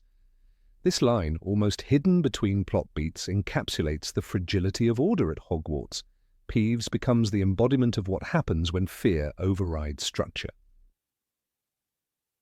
There's also a grotesque poetry in it. Hogwarts, a place of magical beauty, becomes smeared with filth, literally. The symbolism is not accidental, it's a sign of rot beneath the surface. The supposed purity of the school is contaminated not only by the basilisk's terror, but by its inability to cope. The magical staff are helpless to stop a poltergeist armed with dung. What could be more humiliating? What could better capture the absurdity of crisis in a magical world? The film version of Chamber of Secrets still manages to convey some of the tension. There are scenes of locked doors, whispers in hallways, and students being led in groups. But something's missing. That raw, irrational hysteria that Rowling describes so well is diluted. Without Peeves, there's no pressure valve for the school's collective dread. Without the dung bombs, the fear stays neat and polite. And that's simply not how fear works, not in real life and certainly not in Hogwarts. The absence of Peeves also hurts the continuity of magical tradition. He is, after all, a poltergeist, a unique magical creature that thrives in a space like Hogwarts. His presence affirms that this is a place older than the staff, older than the students. a place that attracts energy and mischief like lightning to a tower. By omitting him, the films inadvertently made the school feel newer, safer, more modern. They sanitized it, which is a strange choice for a story centered on secrets buried deep in ancient pipes.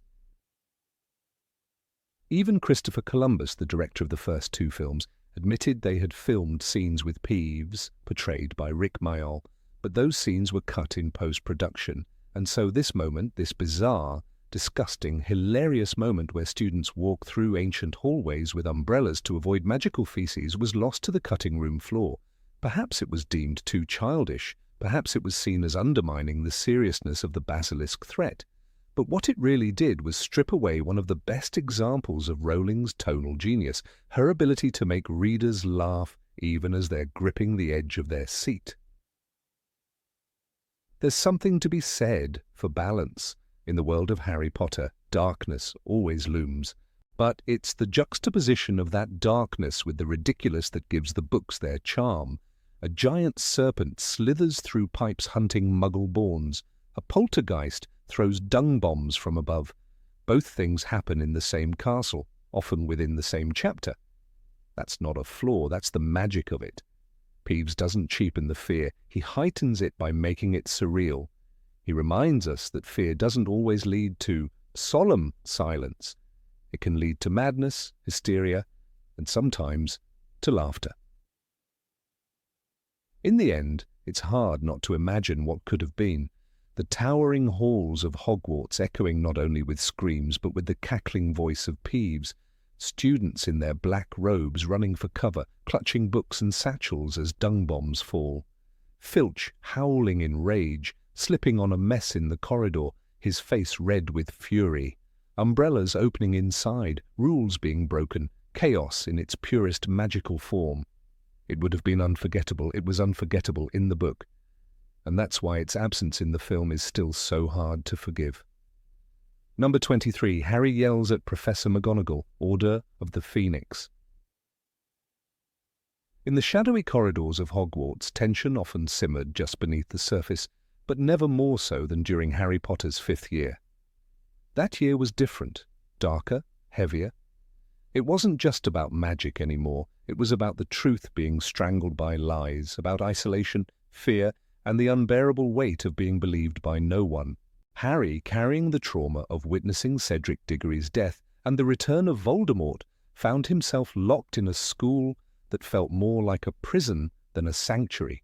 And in this crucible of paranoia and silence, there came a moment, brief, sharp, and raw, when Harry lashed out at someone he never should have. Professor McGonagall. Minerva McGonagall had always been the portrait of discipline and fairness, her tight bun and piercing gaze commanding respect even in the most chaotic times. She was not soft, not lenient, but her sternness had always come from a place of deep care. She did not coddle her students, but she protected them fiercely, and Harry had always respected her, sometimes feared her, perhaps, but never challenged her with anything more than the reckless curiosity of a Gryffindor. Until that day. The moment came deep within Order of the Phoenix, a book laced with emotional landmines. Harry, already frayed and splintering, finds himself constantly surveilled, silenced, and punished by Dolores Umbridge, a new kind of evil, one that wore pink and smiled while inflicting cruelty. She had taken over Hogwarts, injected poison into its very heart, and Harry was helpless to stop her. Even his own house was no longer a refuge, and when Marietta Edgecombe betrayed the DA to Umbridge and Dumbledore vanished to take the fall, Harry's last bastion of hope collapsed. What followed was a scene too powerful for the film adaptation to carry, and so it was left behind in the pages. In Chapter 28, Snape's worst memory, the moment erupts. Harry is told he can no longer continue occlumency lessons with Snape, just as the disturbing dreams of the Department of Mysteries begin to intensify. The rage and helplessness boil over when he learns that Dumbledore is avoiding him, that no one will explain anything, and that the visions, so vivid, so painful, are all he has left to cling to. He storms into the Gryffindor common room, barely holding it together, when McGonagall enters. She asks him calmly to compose himself, and Harry snaps. He yells at her. He doesn't just raise his voice, he accuses her, accuses McGonagall of doing nothing, while Umbridge dismantles everything. He shouts, "You're not doing anything! You're just letting her get away with it all!" It is one of the few times in the series where Harry directs his anger at someone truly undeserving, and McGonagall, caught off guard, doesn't retaliate. She simply looks at him, hurt perhaps, but unflinching. This scene is crucial not because it changes anything externally. There's no magical duel, no grand plot twist, but because it reveals just how deeply damaged Harry is by this point. He is not the golden boy, not the chosen one, with a clean conscience and unshakable morality. He is a teenager, abandoned by the adults he trusted, left to navigate grief and guilt with no guidance. And in that moment, he projects that pain onto the one adult who had always treated him fairly. That he chooses McGonagall, of all people, makes it even more heartbreaking. It's a moment of pure emotional vulnerability. The fact that McGonagall absorbs the outburst without punishment, without further conflict, speaks volumes about her character. She does not lash out, she doesn't deduct points, she doesn't even scold him. She knows what this is. She knows what Harry is going through, even if he himself does not fully understand it yet. Her silence, her stillness, is more powerful than any verbal rebuke could have been. And that quiet hurt in her eyes lingers long after the scene ends. The absence of this confrontation from the film is striking. In Harry Potter and the Order of the Phoenix, 2007, McGonagall's presence is minimized, and her interactions with Harry are almost entirely devoid of the complexity found in the book. She remains stern, yes, but she doesn't get this raw moment of humanity. Instead, what the audience sees is a vague sense of tension, an occasional glare, a sense of institutional gloom, but the emotional fissures are left unexplored. The soul of the story, Harry's unraveling, his loss of trust in even the kindest authority figures, is dulled into generic angst. This missing scene would have provided a critical counterbalance to Umbridge's cruelty. While Umbridge inflicts pain with sadistic glee, McGonagall bears it with stoicism and continues to fight in quiet ways. When Harry lashes out, it shows how blurred the lines have become for him. He no longer distinguishes between ally and enemy. That is the cost of trauma. That is the cost of being told over and over again that you are lying, imagining things, that your pain is inconvenient or dangerous. When the world gaslights you long enough, even the people you once trusted begin to look like threats. And this is why the book's version of McGonagall is so essential. She's not just a professor, she is a pillar of Hogwarts, a representative of order and reason.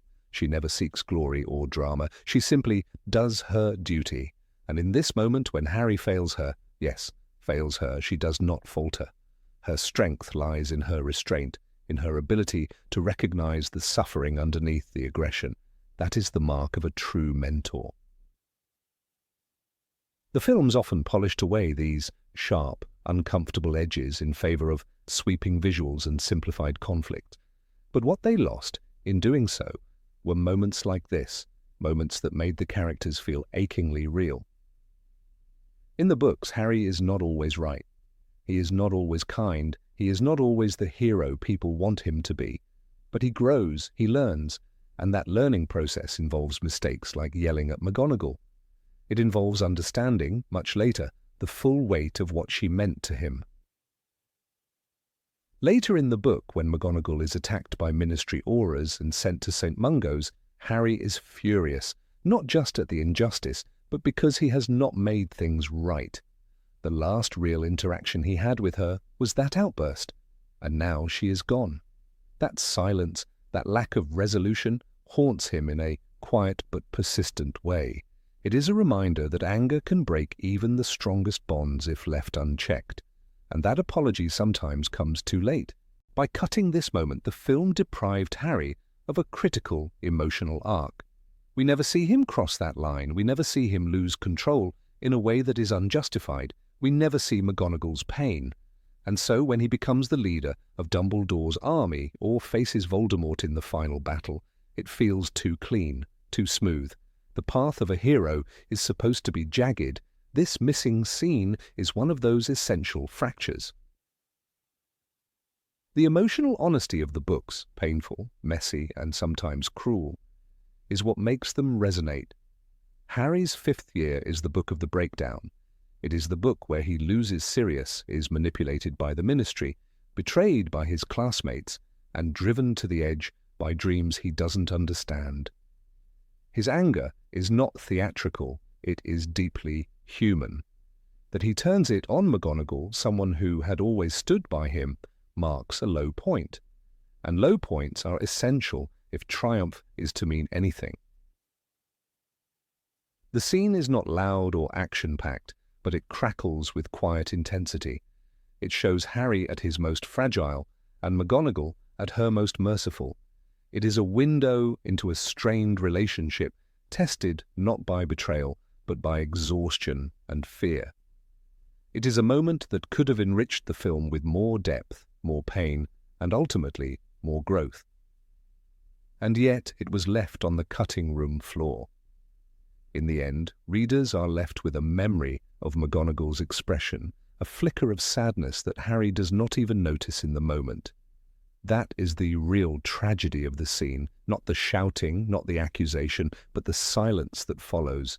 A silence filled with understanding, regret, and a kind of love that never needs to be spoken aloud. Number 24. Harry burns his friend's letters. Order of the Phoenix. Harry Potter had always carried the weight of expectations, even before he understood what they meant. But in his 5th year, after the traumatic events at the end of the Triwizard Tournament, those expectations began to shatter under the pressure of real grief, real fear, and real isolation. This was not the boy who had triumphantly faced Voldemort in the graveyard. This was the boy who returned to Privet Drive, not with medals, but with nightmares. It was in that suffocating suburban prison, far from Hogwarts and the only people who seemed to understand, that Harry cracked, and the evidence of that fracture was not just internal. It came in the form of singed envelopes, scorched parchment, and ash swirling in a fireplace. Harry threw letters into the fire. The book, Harry Potter and the Order of the Phoenix, opens not with heroism but with bitterness.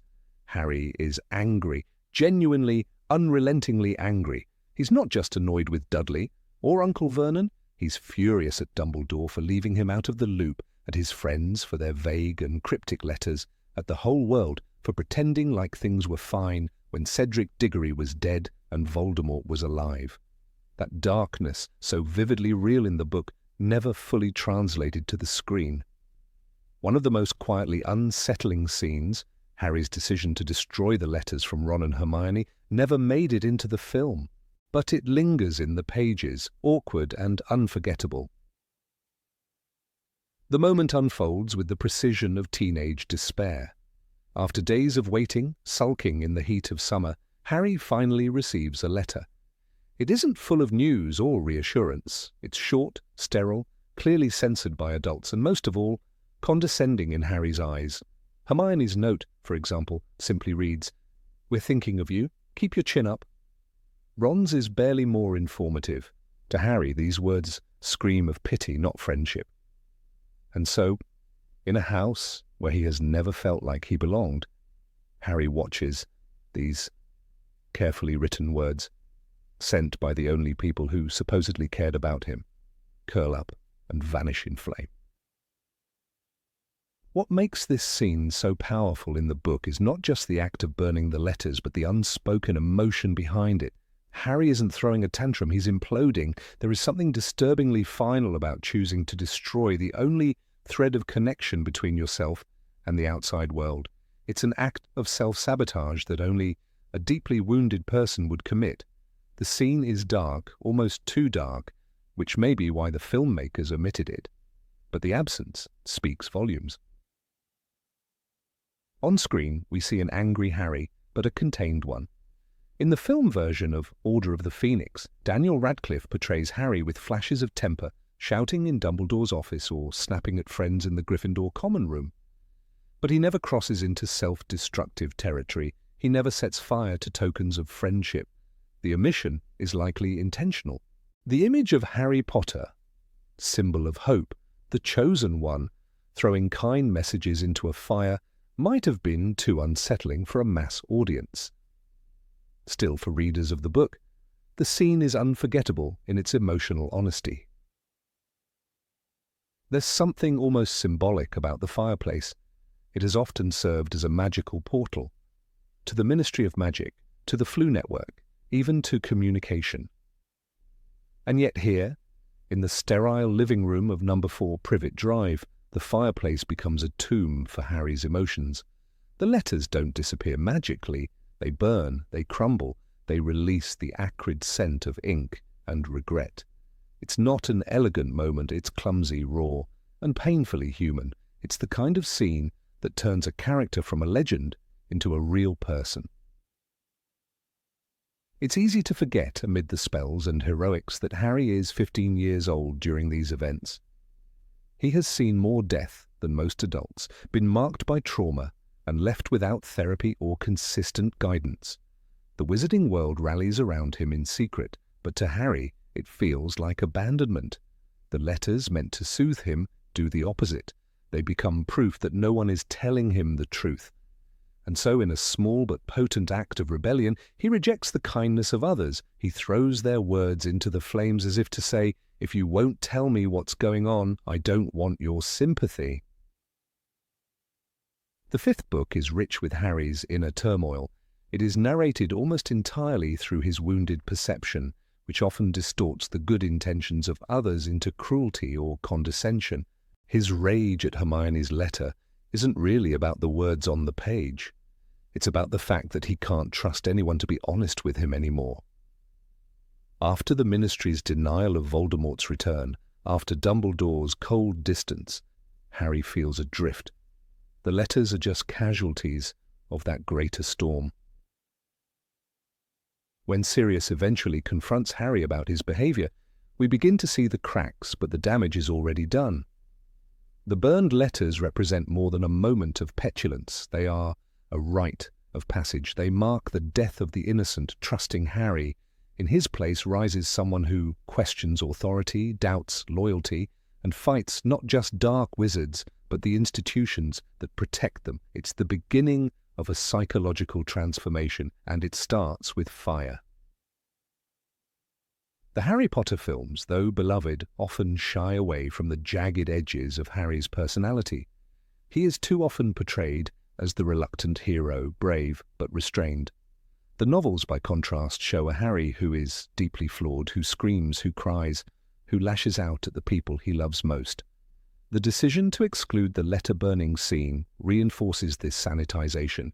It's not just that the act is petty or impulsive, it's that it forces the audience to see Harry as a victim of his own mind, and that is uncomfortable. J.K. Rowling writes this moment with no apology. She does not try to soften Harry's anger or explain it away with neat dialogue. She simply shows it. The destroyed letters are never recovered. No one lectures him. No one comforts him. The story moves on, and Harry carries the weight of his decision in silence. It is a haunting detail because it feels real. Real teenagers, real people, often destroy what they love when they are hurting. It is messy, it is regrettable, but it is true. The scene also mirrors the themes of suppression and censorship that run throughout the 5th book. Just as the Ministry tries to rewrite the truth, just as Umbridge silences dissent, Harry silences his own connections. He becomes complicit in the very isolation he resents. The fire becomes a metaphor not just for destruction, but for the silencing of truth. It is a chilling parallel that gives the scene more weight than its page count might suggest. In burning the letters, Harry also distances himself from his own past. These were friends he met at 11, when the world was new and exciting. But the Harry of 15 sees that world crumbling. He no longer trusts easy words or simple answers. The gesture is not just a rejection of Hermione and Ron, it is a rejection of innocence. He is choosing a darker path, knowingly or not, one letter at a time. Had the scene been included in the movie, it might have added a layer of depth to Harry's character arc, but it also would have demanded more from the audience. It would have forced viewers to reckon with a protagonist who isn't always likable. It's a risk the filmmakers weren't willing to take, and perhaps they were right. The films succeeded in part because they streamlined the messy emotions of the books into digestible moments, but in doing so they left some of the most human parts of Harry behind. This act of destruction, this private, wordless rebellion, is one of the most intimate portraits of Harry's mind in turmoil. There is no enemy in the room, no wand is raised, and yet something is broken. Readers may not like this version of Harry, the angry, bitter boy who burns his friends' letters, but they recognize him because he is real, because he is hurting, because sometimes even heroes have to watch something burn before they can begin again. Number 25. Hagrid's giant brother, Order of the Phoenix. In the dense thicket of the forbidden forest, where shadows twist like restless spirits and the whisper of leaves hides more than just wind, there lives a creature so bizarre, so utterly misplaced in the Harry Potter narrative, that even the filmmakers chose to nearly ignore his existence. His name is Grawp, a 20-foot-tall half-brother of Rubeus Hagrid, and his appearance in the 5th book, Harry Potter and the Order of the Phoenix, raises eyebrows even among the most tolerant of readers.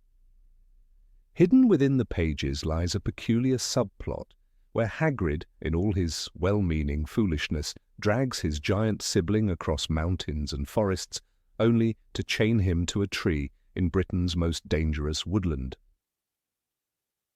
The absurdity of it is not just in the act itself, but in how the book attempts to integrate this narrative thread into the already complex and heavy themes of the story. Grawp is introduced as an afterthought, almost an inconvenient secret that Hagrid can no longer keep hidden. After disappearing for weeks on a mysterious mission, Hagrid returns battered and bruised, with stories of negotiating with giants in remote mountain ranges, but what he chooses to bring back is not an alliance, nor vital intelligence, but Grawp, his half-brother, barely verbal, easily angered, and with the social awareness of a toddler in a wrecking ball's body. Hagrid's decision is framed with sentiment. "He's my brother, Harry," Hagrid insists. "He's not going to be left alone." And yet, the logic falls. Part almost instantly, Grawp doesn't speak English. He doesn't want to be there. He doesn't even seem to recognize Hagrid as anything other than a large, moving object that occasionally brings food and yells a lot. Throughout Order of the Phoenix, the looming presence of Grawp remains a strange wart on the narrative's face. In a book steeped in rebellion, government interference, and emotional trauma, the decision to insert a subplot about a house-sized humanoid chained to a tree feels like a surreal detour. While Hagrid believes he's doing something noble, the scenes in which Grawp features often veer into slapstick chaos. Trees are uprooted, centaurs are terrorized, and birds scatter as the lumbering figure bellows nonsense into the canopy. Hermione is horrified. Harry is confused. Ron is terrified. And readers? Most find themselves staring at the page, wondering if they've missed a metaphor or perhaps a joke. The true oddity lies not just in Grawp's presence, but in how the story tries to normalize it. Hagrid visits him regularly, teaching him words like Hermy and Hagger, hoping that basic communication will calm the storm of aggression inside his brother. It doesn't work. Grawp gave a roar of rage and seized the branch of a nearby tree, the book narrates. He started beating the tree trunk with it, splinters flying everywhere. This isn't growth, it's barely containment, and yet Hagrid clings to the hope that his brother can be taught, not because it's safe, not because it's smart, but because of blood ties. And so, despite the danger, Grawp stays like a ticking time bomb among moss and ferns. One of the most unsettling elements of this subplot is the moral vacuum in which it resides. Hagrid, a character often portrayed as good-hearted if slightly bumbling, makes a decision here that is deeply unethical. Grawp did not ask to be uprooted from his mountain home. He did not consent to captivity. He did not choose to be a lesson in tolerance for a school of teenage wizards. Yet here he is, bound to a forest, swatting at birds, roaring into the void. And the book never questions Hagrid's actions with real seriousness. There are no consequences, no punishments. No adult, not McGonagall, not Dumbledore, steps in to say, "This is wrong." When the filmmakers adapted Order of the Phoenix, they clearly didn't know what to do with Grawp. He appears briefly, a towering CGI experiment that interacts with Hermione and Ron in a single awkward scene. Gone is the elaborate build-up, the secret visits, the feeding, the failed lessons. What remains is a shadow of a subplot, a single visual, an echo of a strange chapter that the audience is expected to forget as quickly as it appears. There is wisdom in this choice. Translating Grawp to the screen would have required not just expensive effects, but an explanation the film was in no position to give. Without Hagrid's extensive justifications, Grawp becomes a joke. And perhaps that's all he ever was. Yet in the book, Rowling devotes several pages to describing Grawp's behaviour. He throws tantrums like a child, ripping branches from trees, swatting at centaurs, even grabbing Hermione by the hair at one point. He is dangerous, uncontrollable, and totally incompatible with the delicate political tensions of the wizarding world. And yet this walking disaster is kept a secret by children on behalf of an adult who should know better. Grawp bent down, seized Hermione around the waist, and lifted her into the air. The text recounts as if this is a minor inconvenience. But for Hermione, a character known for her intelligence and caution, this moment represents a betrayal, not just by Hagrid, but by a story that suddenly forgets how danger works. Even the centaurs, proud and territorial creatures of the forest, are given no real solution to this intrusion. When they eventually attack Hagrid, it's less about Grawp and more about territorial anger, but Grawp's presence has clearly stirred unrest among them, upsetting the balance of power in the forest. This subplot, which might have explored the ethical implications of disrupting magical ecosystems or the emotional toll of familial responsibility, instead becomes a spectacle, a circus act of noise and motion that distracts from the more pressing conflicts in the plot. Harry's interaction with Grawp is minimal. He doesn't learn from him. He doesn't bond with him. There is no arc, no lesson, no resolution. The only reason Grawp is included is to justify a moment later in the story when he scares off the centaurs during Umbridge's punishment in the forest. That's it, an entire subplot, complete with ethical quandaries and logistical nightmares, just to insert a Deus Ex giant into a scene that could have unfolded a dozen other ways. The cost in narrative coherence is high, the payoff is low hanged. It's also telling that despite Grawp's presence, there's no deeper exploration of giant culture. Rowling introduces the idea that Hagrid has a half-giant family, yet never delves into what that means for him emotionally. Does he feel connected to the giant world? Is he ashamed? Proud? We're told that he wants to bring Grawp back because he's worried the other giants will kill him. But we're never told what that bond truly means to Hagrid, other than obligation. There's emotional potential here, the burden of family, the limits of love, but it's buried beneath tree trunks and roars. Hagrid's relationship with Grawp might have served as a parallel to Harry's own struggles with unwanted responsibility, but the comparison never materializes. Where Harry's burdens grow him into a leader, Hagrid's decisions seem to regress him. He becomes more secretive, more reckless, and far less sympathetic. It's as though the narrative itself doesn't know what to do with this version of Hagrid, the one who endangers children for the sake of a sibling who doesn't understand him. And perhaps the readers don't know what to do with it either. By the end of the book, Grawp is no longer chained to the tree. Somehow, through vague implication and a leap in logic, he has become tame enough to roam the forest without ripping Hogwarts in half. There's no explanation for this transformation, no pivotal scene where Grawp learns empathy or language. One day he's a menace, the next he's rescuing people. It's storytelling sleight of hand, a trick that hopes you won't notice the missing steps in the illusion. And still, Grawp appears in Deathly Hallows helping move bodies after the Battle of Hogwarts, as though he's now fully integrated into the world he once disrupted. The narrative treats this as a natural progression, but for anyone who remembers the tree-chained beast from the 5th book, it feels like a betrayal of realism. Grawp never earned this place. He was never taught, never accepted. He was forgotten by the plot and conveniently remembered when his size made him useful. In a world as meticulously constructed as Harry Potter's, Grawp stands out like a sore thumb. He is not a creature of magic or metaphor, but of misplaced intention.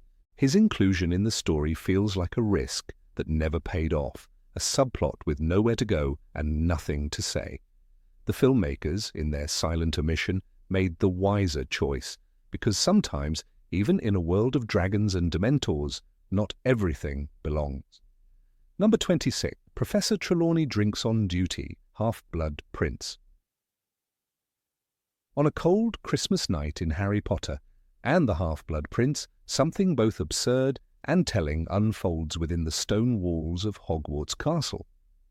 Professor Sybil Trelawney, known for her shrouded prophecies and ethereal presence, descends from her mysterious tower, not with a new vision of doom, but with a half-empty bottle of sherry.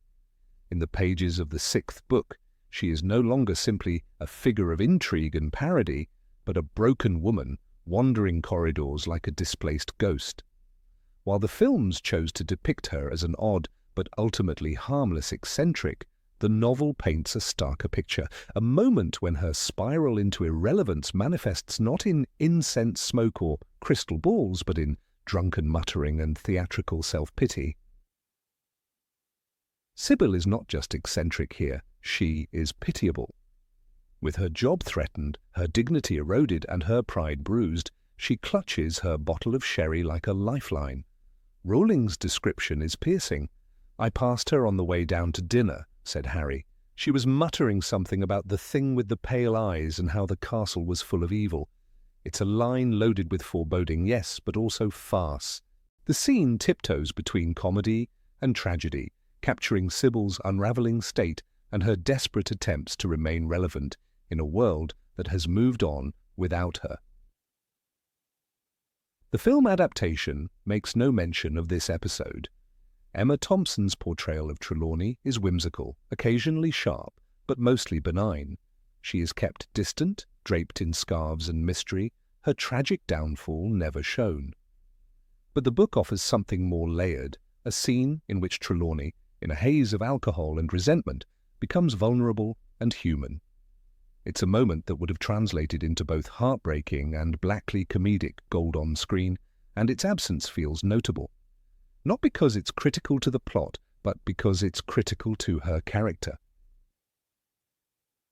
Earlier in the book, Dumbledore reinstates Sybil's post, partly out of guilt and partly to keep her under protection, but she knows the truth. Her tenure is symbolic, not respected. Sharing her position with Firenze, the centaur who teaches divination with a calm grace and celestial dignity, has only deepened her insecurity. She is not the chosen seer anymore. Her old identity, the one she clung to with scented shawls and obscure predictions, is fading. So when Harry finds her stumbling around the castle on Christmas night, sniffing and muttering to herself, it's not just alcohol talking, it's despair. She isn't simply drunk, she's unraveling. She talks to herself about bad omens, about omens she claims to feel everywhere. "The headmaster has always been very kind to me," she mutters, her voice steeped in bitterness and a need to believe in her own importance.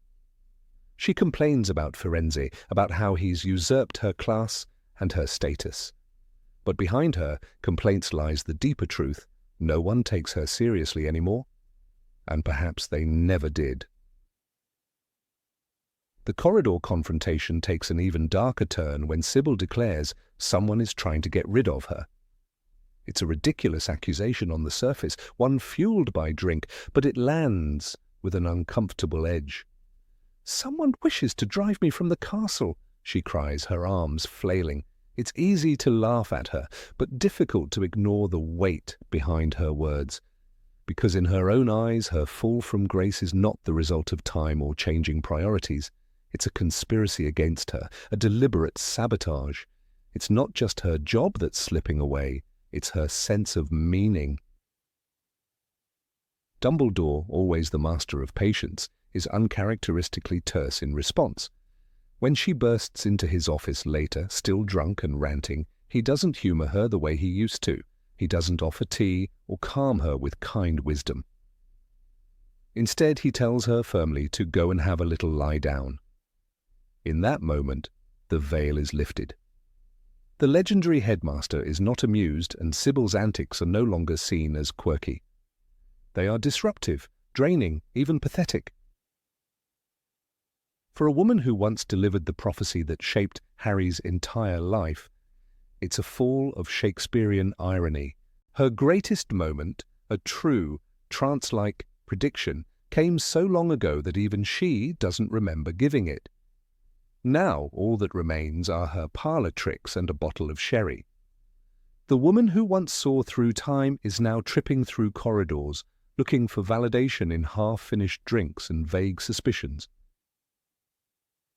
And yet, she's not a villain, she's not dangerous, she's just lost.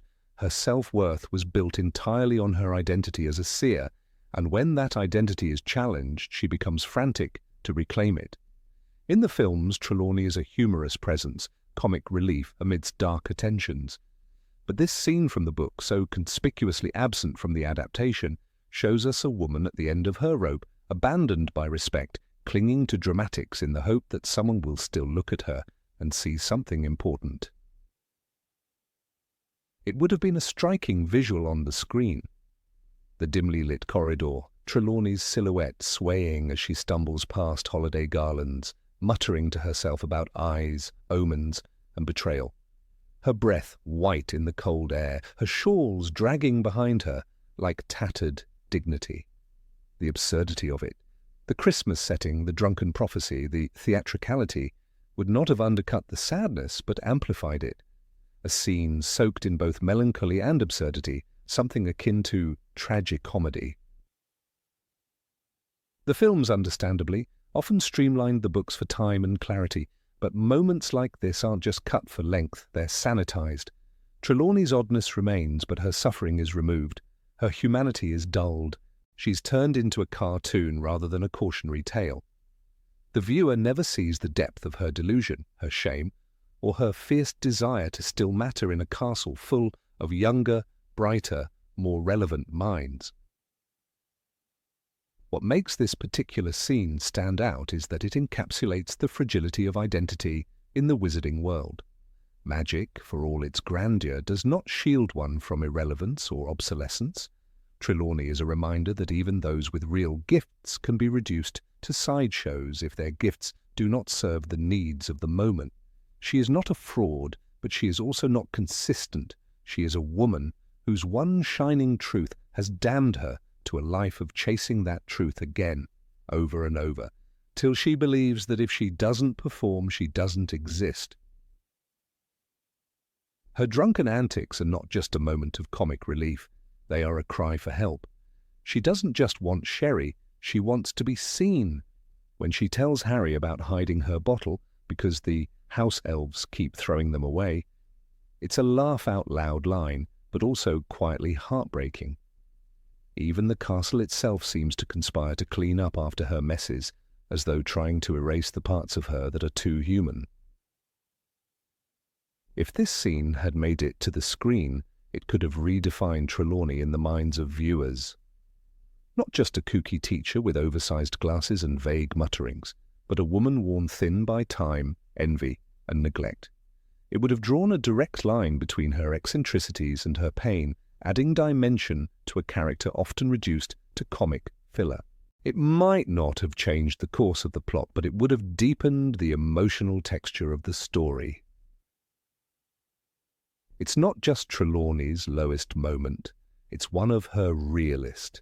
Stripped of her tower, her incense, and her audience, she becomes a ghost wandering the very castle that once gave her purpose.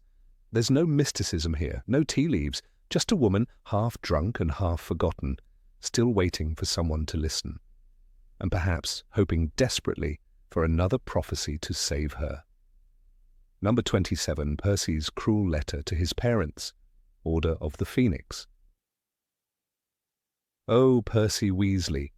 The name alone conjures an uneasy blend of pride and disappointment, the kind you feel when someone once close to you drifts far away, not by accident but by deliberate choice.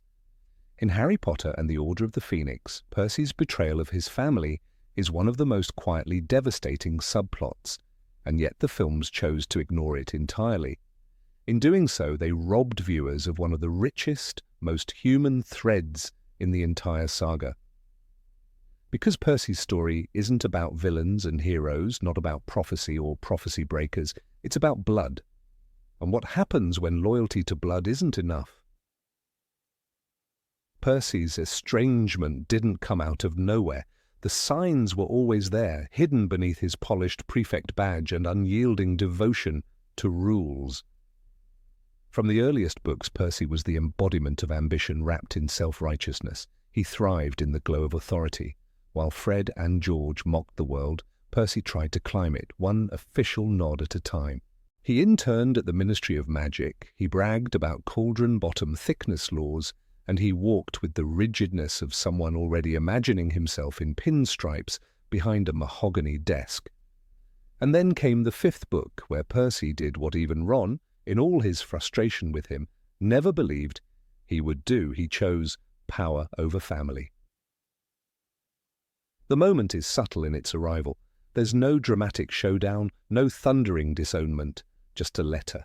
Delivered quietly, yet it detonates like a curse across the burrow's humble kitchen.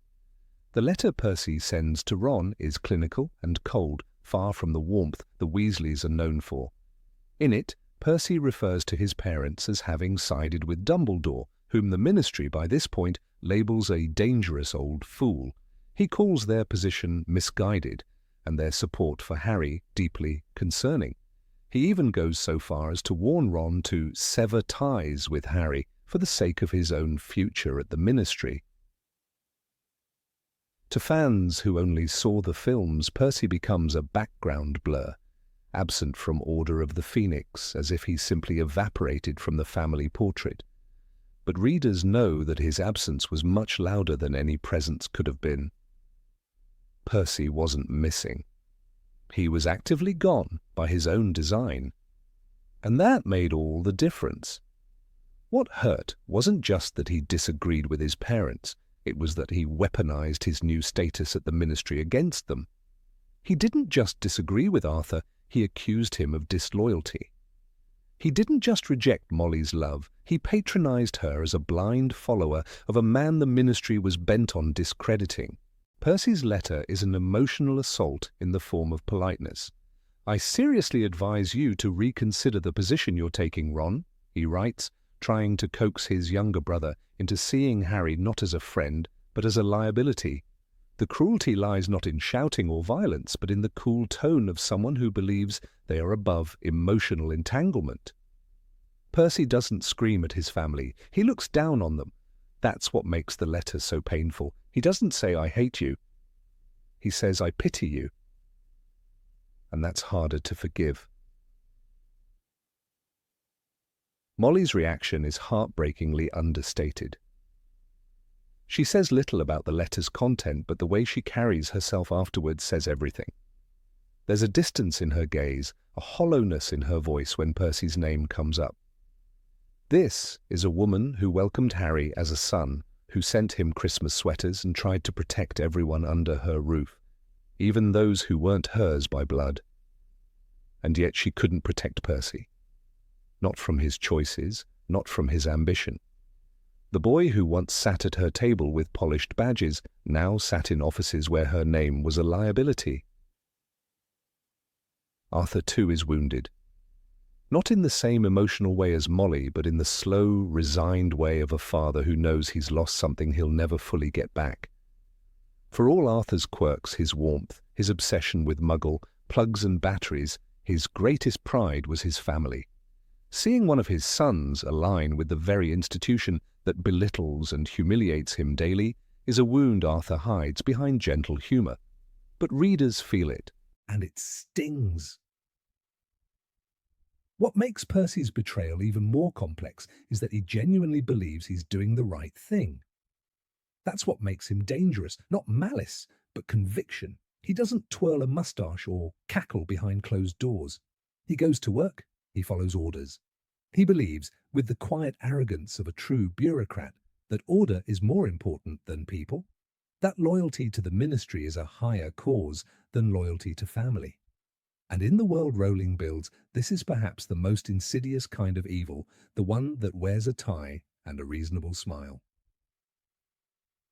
In removing this subplot from the films, the filmmakers lost an opportunity to explore the emotional cost of political division. Percy's arc isn't just about a wayward son, it's a mirror held up to a society cracking under propaganda. When the ministry denies Voldemort's return, Percy doesn't question. He doubles down. He aligns with those in power, hoping to rise through loyalty and diligence. And when his family refuses to comply, he writes them off like a corrupted file. This isn't just family drama. It's an allegory for every institution that demands blind allegiance, every family torn apart by belief. Percy's absence from the films makes his eventual redemption in Deathly Hallows feel unearned. Viewers see him return, fighting alongside his family during the Battle of Hogwarts, mourning the death of Fred. But without the setup, without the letter, the estrangement, the unbearable silence, the payoff rings hollow. In the books, his return is powerful because it costs him everything. He has to walk through shame, regret, and the weight of having chosen wrong. When he apologizes, it's not just to them, it's to himself for who he became. The letter could have been a turning point in the film, a scene that added emotional heft to the rising tension between the Ministry and Dumbledore's supporters. Imagine Ron reading it aloud in the Gryffindor common room, his voice faltering as he realizes his own brother considers him naive for siding with Harry. Imagine Molly quietly tearing it up, then sitting down at the kitchen table in silence. No tears, just a quiet heartbreak. That scene alone could have deepened the entire emotional palette of the movie. In a series that thrives on love and friendship, Percy's betrayal stands out precisely because it withholds both. He isn't possessed, cursed, or tricked. He chooses. He chooses protocol over love, career over kin, rules over truth. And that makes him one of the most human characters in the series, flawed, ambitious, and ultimately redeemable. But only if we see the fall before the return. And the films never showed us the fall. Percy is a reminder that not all villains wear dark cloaks. Sometimes they wear ministry robes and carry clipboards. His story isn't about the grandeur of battle, but the quiet ache of a family dinner with one empty chair.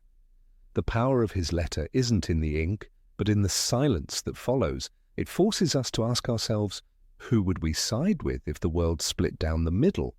Would we risk our careers, our reputations, for truth, for family? Or would we convince ourselves that silence is safety? Percy's letter is a haunting moment in Order of the Phoenix because it dares to show that love is not always enough, that sometimes, even in the most loving families, people choose to leave. And not all of them come back. It's a scene that cuts deeper than many of the series' battles because the enemy isn't outside, he's in the next bedroom, closing the door behind him. To lose such a moment in the films was a loss of narrative courage, because showing Percy's betrayal would mean showing the ugly side of choice, the kind that doesn't involve spells or wands, but quiet, devastating rejection. It would mean showing that the fight against Voldemort wasn't just in the streets of Hogsmeade or the halls of Hogwarts, but inside homes, inside hearts. And sometimes that's the battlefield that hurts the most.